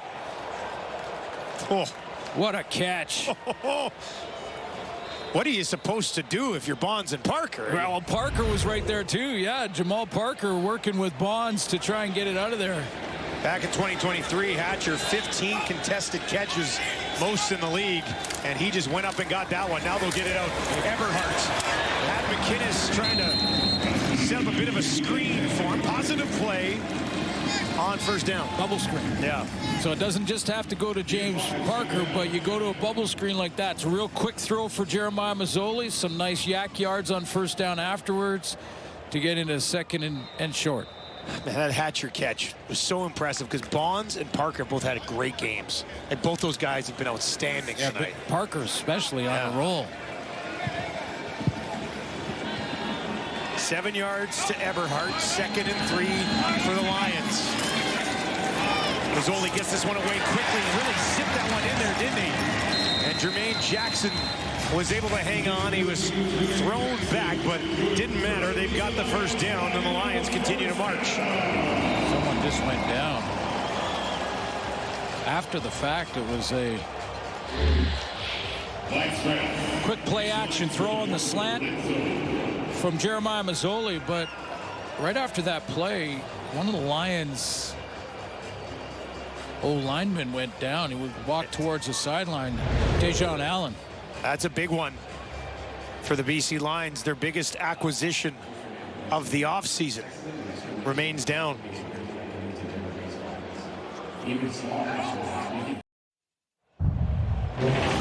Right tackle Dejon Allen is right here in your screen and gets that right arm up in the face of Willie Jefferson, right in the top of the shoulder pads anyway, and then immediately comes off the field after this play, favoring that elbow. And the reason he goes down is because the Lions will have to make substitutions now, and he wants to allow the training staff to come out to give time to the coaching staff to get those substitutions in. Allen is in the tents. Mazzoli's in the red zone. He's throwing towards the end zone. Laid out there with it taken away. Intercepted by the Bombers. Evan Holm. And Winnipeg's defense does it again. Starts with pressure. I don't think Jeremiah Mazzoli was comfortable in the pocket on this one. He got a guy right in his face, and when he went to let this go, he thought he could throw it to the outside and then maybe only his guy could get there in Eberhardt, but no, Evan Holm's got some speed now. Evan Holm just put in an extra burst. Yeah, beat Eberhardt to the spot. He ran the route. Exactly. Beat Eberhardt, the receiver, to the spot. But Jeremiah Mazzoli was dealing with this. Pressure up the middle, and he took a wallop here. Boom. Just a 4th career interception for Holm. Love you, Nora. And his first since 2003. Had 85 tackles last year, but did not have an interception. He's got one there.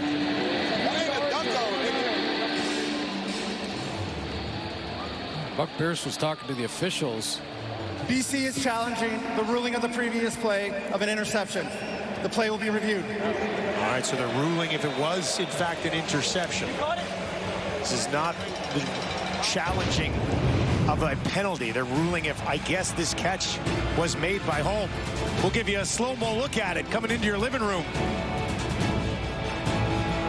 Not much to see on that look.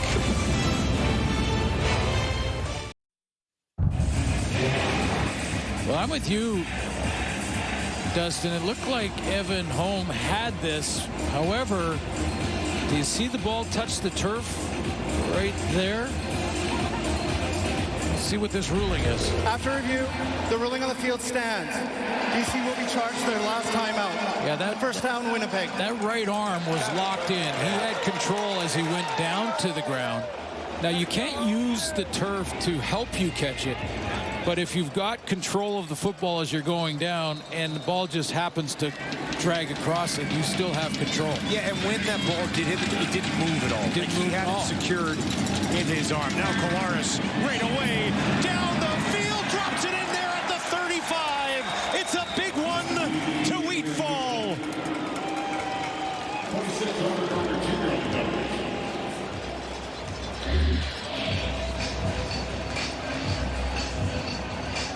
Let's get a little run at this. This is the CFL waggle. You can hit the line full speed. There was a couple of play action fakes by Zach Collaros there. That's why Wheatfall could have run the double move like he did. Immediately back on the ground to Quentin Cooley. Let's take another look at this catch from Wheatfall. He's in behind coverage, and that's the rookie on the corner. We talked about him fitting in nicely in this secondary, but Robert Carter allowed Wheatfall in behind him there. He made that move, and Carter turned his hips a bit, and then Wheatfall, see you later. It only takes a second, doesn't it? One little misstep. Wheatfall might become a regular in CFL fantasy lineups because he's got 6 catches on 6 targets for 86 yards here, 127 yards on 7 targets and a touchdown last week. Now back on the ground again to the 20, and a good extra push will take it down closer to about the 17-yard line of the BC Lions. As they give Cooley a little bit of run here at running back. We saw him spotted in a couple of times earlier in the game, but out there on this drive for Winnipeg now. See the decision making here from Zach Collaros, knowing that even a field goal makes it a 3-possession game.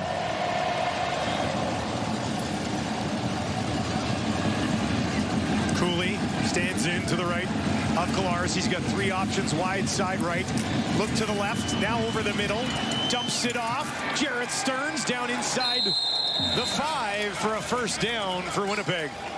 Managing the pocket, Zach Collaros, when he gets through the middle of the pocket like that and is open and has the option to either run or throw it, and he will run it. He's done it occasionally. It's not his first choice, but he will do it. And when you're a linebacker like Mike Awe in this situation, you're wrong either way. You can make the decision to stay on your receiver, or you can make the decision to come up and help make a tackle on the quarterback who's wide open in the middle. And you're right in the... You're wrong either way. Now it looked like Nick Dembski may have got rolled up on here trying to make a block. He is out in the slot to the right of Collaros. On the run to his right. Zach trying to find somebody. Drops it off, and it's caught. Look at this. Oh, I don't believe it. Healy's got it. First CFL touchdown for the big man, and they're celebrating in the Lions' end zone. How about that? Healy's going. This one he had to go get, too. This wasn't just one of those, you know, fool everybody on the field goal team and throw it to an offensive lineman that's waiting like he would be waiting for a punt. This is Tui having to go and run this one down. I mean, he has to go get it and catch it with his hands with coverage on him. I love it. Wow. You're right. Usually it'd just be a dump off. He's on the run to his right. And they catch it in their bread basket. And they've got bigger bread baskets than most, and they'll catch it there. Not that time. He went and got it with his hands. The lead is 21 as the offensive line gets involved offensively for the Bombers.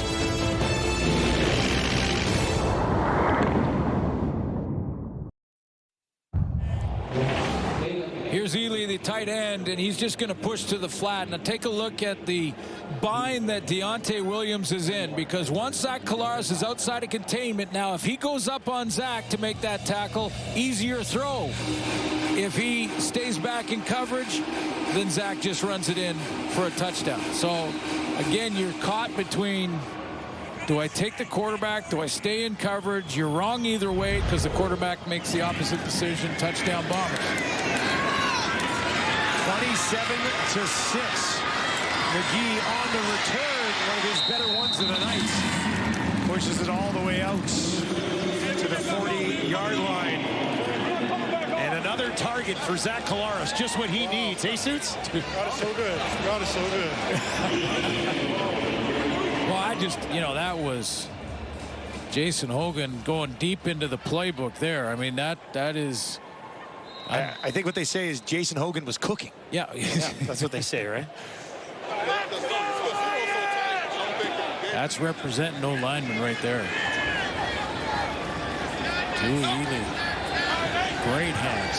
How about that? 17 points off of turnovers.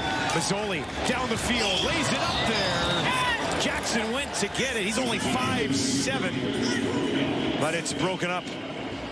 But here's what I mean about the offense for the Lions is that, you know, and Buck Pierce went into it a little bit in the last series, but throwing from deep in the pocket to these intermediate routes just haven't been working in this second half. I mean, they got to break out of that mold and look at cross motion, pre-snap, other than the Keon Hatcher play early in the fourth. Mazzoli 17 of 34. Now he gets it out to midfield. That's Catoy's first catch of the ball game. Fourth time they looked in his direction. This time he's able to get one. Coverage right there too. Catoy had to rip that away from the coverage on the inside and spin out of that tackle. I think it was Retta Cramdy. Moving quickly here. Eberhardt had to reach back for it. And they're going to rule it a complete pass. Terrell Bonds was saying no, but that'll be a pickup of about 6 yards for BC, who has to move quickly now with less than 7 to play. And the Bombers will back off a little bit more now. Far side, Mazzoli. Hatcher's got it. Broke one tackle. Stiff arms another. And takes it down to the 30. Mazzoli over 200 yards passing, but just above 50%. Couple interceptions.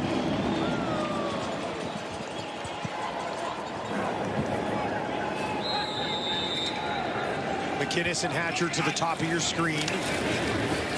Down the middle. Has McKinnis tripped up just outside the 10. Team leading 9th catch of the game. And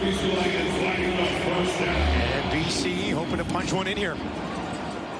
Well, no question, and they're going to just, you know, work out of the shotgun with no backs in the backfield now. But it was a good throw, but the Bombers are giving them more room. From the 11, Mazzoli, end zone, too high, too hot for Catoy. Couldn't haul it in. We'll do it again on 2nd and 10.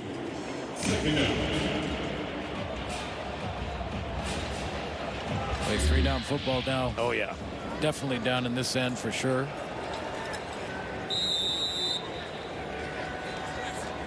Been a few of those, Jeremiah Mazzoli. It's been a while since Jeremiah Mazzoli's played in a live game.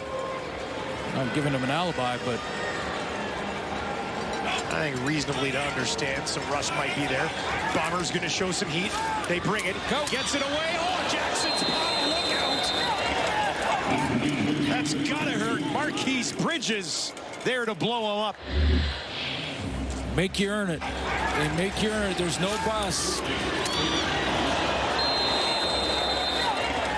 And you see the hustle to the football. Pressure off the edge from Crowder. Force a quick throw. Jackson.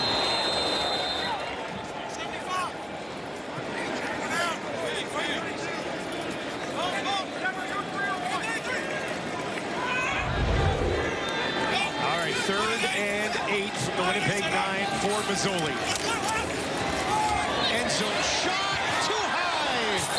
Had a step 2, didn't he? Yeah, and that's going to fall incomplete. Looking for Justin McKinnis. That's basically their night. You know, that had an open receiver in Justin McKinnis on the corner route.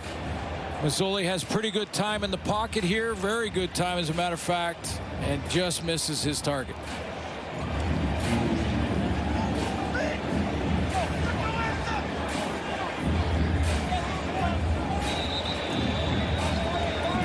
It's been a busy night for McKinnis.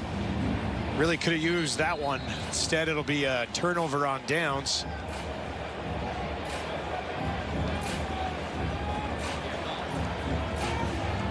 And the officials looking to sort out a flag right now, too, I believe. Here we go. A player misconduct foul, Winnipeg, number 5. The ball will be placed at the 1-yard line. It'll be first down. Winnipeg, number 5. You know who that is. Willie Jefferson. by all accounts, taunting the bench of the Lions. So that'll back them up as far as you can possibly back them up. Start on the one here.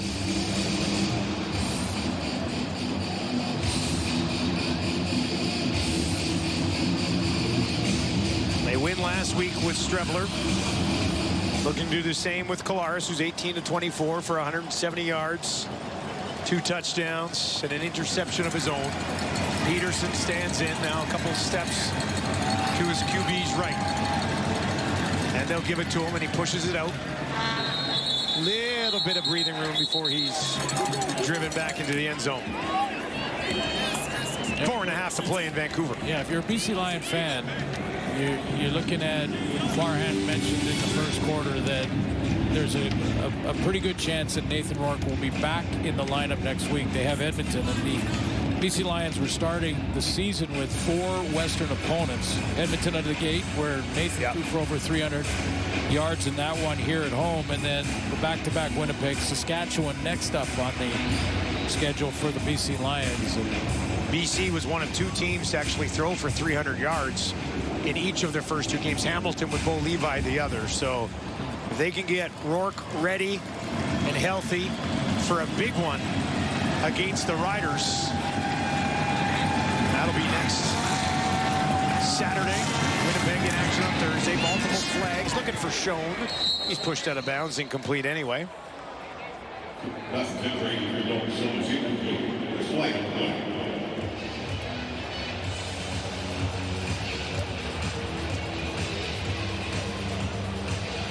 Schoen targeted 6 times tonight. Big night for Carrick Wheatfall once again. BC, number 0. 5-yard penalty. We'll repeat second down. Sione Tehema returning to the lineup. Been a beast defensively for the Lions over the last few years. At least 7 sacks in each of the last 3 seasons for Tehema. Yeah, I think the Lions defense has played better. The one thing that we haven't noticed is that any sort of issues with the Winnipeg O-line, and they had that to make that one change with Gabe Wallace playing left guard. And well, when you put a giant in at left guard, yeah, probably won't hurt your offensive line. It's like when you have to take an Uber to get around your opponent. It becomes that much trickier, but this is what they do, though. I mean, this is what the Winnipeg Blue Bombers do, and it's in the front office or coaching staff. They hire from within, and they have built their depth so that if they lose a starter, they bring in the Mountain, Gabe Wallace, out of Buffalo, 6'6", 350. 17th overall pick in 2020. That guy's only 25 years old. How do you get that big? By 25, he's a powerhouse on the offensive line.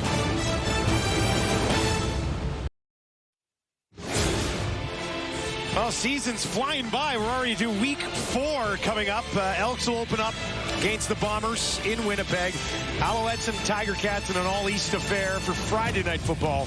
Lions looking to snap a 2-game slide here. They'll get the Riders at home in Regina on Saturday, and on Sunday action, Argos and Red Blacks to wrap up week 4. Red Blacks got the win before our game, and there's a couple teams looking for their first win of the season in that list. Argos being one of them. Not going to be an easy task for Edmonton either, having to face a Winnipeg team that is on the verge of going 2-0 for the 5th time in the last 6 years. They'll hand it off again, right up the middle. Yeah, but not last year. Not last year. Last year was the exact opposite. Started 0-4 and got things squared away and got on a roll in the back half, and then took it right to the Grey Cup. We'll have to wait and see how long Brady Oliveira is out of the lineup. Still no official word on that.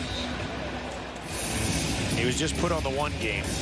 Yeah. So a positive sign there for O'Shea and his Bombers. And it's a short week, a turnaround. They'll be at home, though. Princess Auto Stadium will be rocking. Hey, Coach O'Shea told us a Zoom call. The schedule is always perfect. Flag as Collaros throws it. It's going to be picked off at the 35. But as I mentioned, there's a penalty on the play. By the reaction of Dwayne Hendricks. Did he not walk out of there waving his arms? Yeah, he was waving his arms like he was upset with what this possible flag. Holding, Winnipeg, number 66. He's fine. Penalties declined. First down, BC. First career interception for Robert Carter Jr. Important for him, but not really relevant in this one. It's important because you get that first one, and then for DBs, somehow they start to come in bunches. Why you call field right? No, I said perfect. That was a perfect call. That was a perfect call. If you go to YouTube, we showed you in week 1. He's the guy. An interception when he was at Robert Morris. That was off the hook right. Completion to Catoy. That was the one where he jumped up, twisted his body. As he was twisting around, he one-hands it. I was watching you guys do this game. I said, oh, that's that guy. When you guys highlighted it. Yeah, it was. Now, Jamal Parker's got to be a little bit careful with those low hits on a defenseless receiver. It's a new rule that the receiver can't defend himself. You can't go low. But that one happened so quick, it would have been a bubble call. Mazzoli with 4 options out to his left. Looks in that direction. Will throw in that direction. And it is caught by Catoy, but he's run out of room there, working against both Parker and Marquise Bridges. Second and goal. Yeah, the panel guys were talking about the timing a little bit off with Mazzoli. And, I thought the first drive, it was looking more at his, how he was moving in the pocket physically and things like that, whereas recognition, pre-snap. But the timing has been a little bit off. He played 17 games over the last 3 years. Yeah. With Ottawa, right? Gets this one away. And that one into the hands of Catoy. I thought for a moment Holm was going to pick that off, but he zips it in there. Catoy's got the touchdown late here in the game, and some pushing and shoving for good measure. Yeah, Evan Holm was trying to pad the stats. He already has one. He got his first on the season. Thought he could undercut that. For a brief moment, I thought he had it.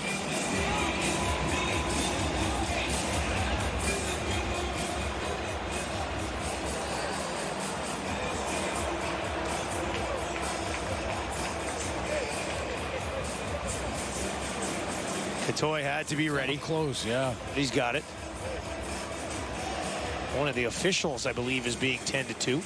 Again, not relevant on the score tonight, but that's probably an important catch for Javon Catoy. He's got off to a bit of a bumpy start. Not necessarily all his fault. Let's see if we can find out what happened to the official here. Woodruff is trying to get. Oh, yeah.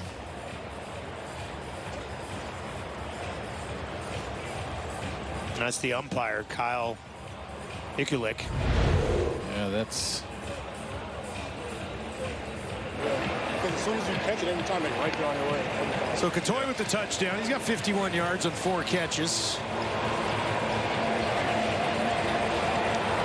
I guess, watching him last year, and this is maybe just me, that my expectation for Javon Catoy just went through the roof. I just thought, this is a 1,000-yard guy. And long strider, good hands, and it's based on that expectation, it's been a bumpy start. Numbers haven't been bad. He's had some drops, though. Yeah, a couple drops that first game. I think that's a fair statement. First game, dropped a touchdown throw.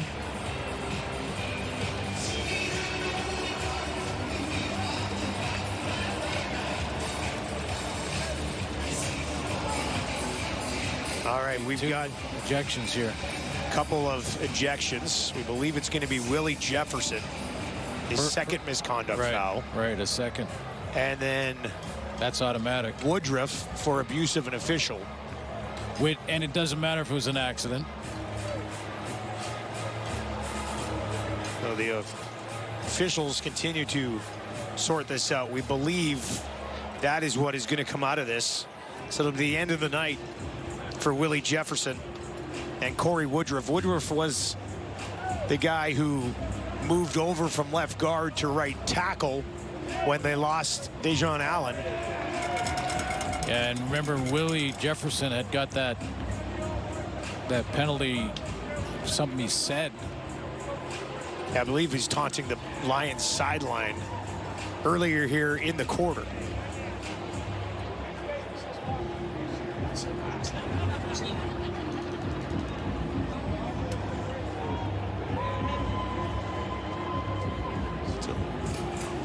The Lions will be down to 4 linemen because Allen has been injured in this game, and Woodruff, we believe, is going to be ejected.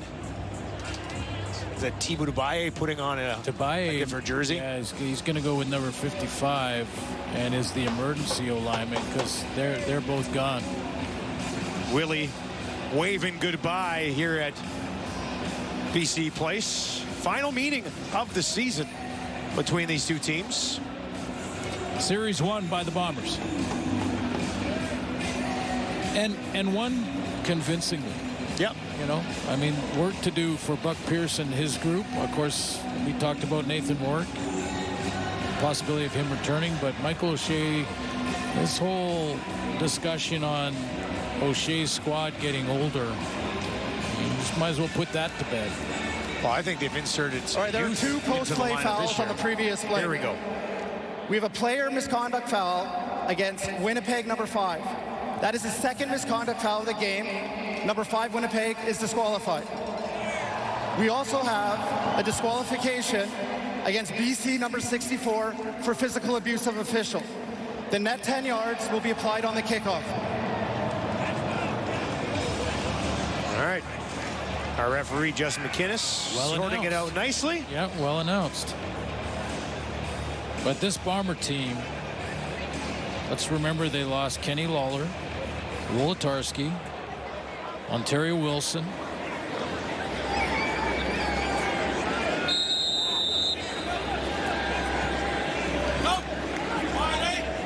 Second.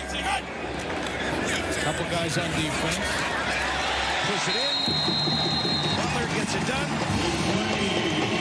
Touchdown on garbage time, but Brandon Alexander on defense. Adam Big Hill, you know, has been over the last couple of years sort of stepping back and retired. A little bit younger in the secondary. I think on defense, the Bombers have become faster. I agree with that. Yeah. I mean, you know, in that back end, you replace Brandon Alexander with Jamal Parker, completely different player. I mean, Brandon Alexander, big DB, you know, real imposing kind of physical guy over the middle, trying to plant seeds in receivers' minds that they're going to get hit. And Jamal Parker, 5'8", 184, completely different type of free safety. But wow, was he impactful in this one. I mean, that's a lateral. He scoops that up in the first half, takes it back to the house, but he wasn't done there. Watch this catch. That's a great catch for an interception. And then this knockdown, again, key moment of the game, 2 possession here, and Jamal Parker from the safety spot tracks Javon Katoy and gets the knockdown there. So big night for him. And then on the offensive side of the ball, you know, you mentioned they lose Kenny Lawler. They do get Schoen back, who was injured last season.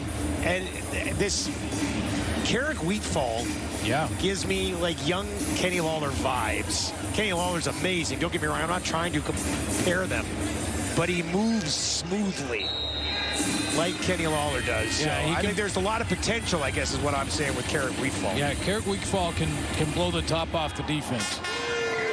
All right. Oh, that's touched. That's short foul. kick. That is touched. Home gets there, though. And will push it out of bounds. It was live after the initial touch, but the Lions could not get there. And Evan Holm, who has an interception in this game, is able to bat it out with 92 seconds left. Well, and speaking of, they look faster on defense. There's maybe the fastest of all of them playing on this hands team, the onside kick return team, and he just beats everybody to that football. Tips it out. You just have to knock it out of bounds to get possession. Can't kick it out of bounds. Have to deliberately knock it out of bounds. Strevler into the game to mop this one up. He was outstanding last week getting the start, which led to a 14-point victory. They're up by 13 points right now. Did that ball pop out?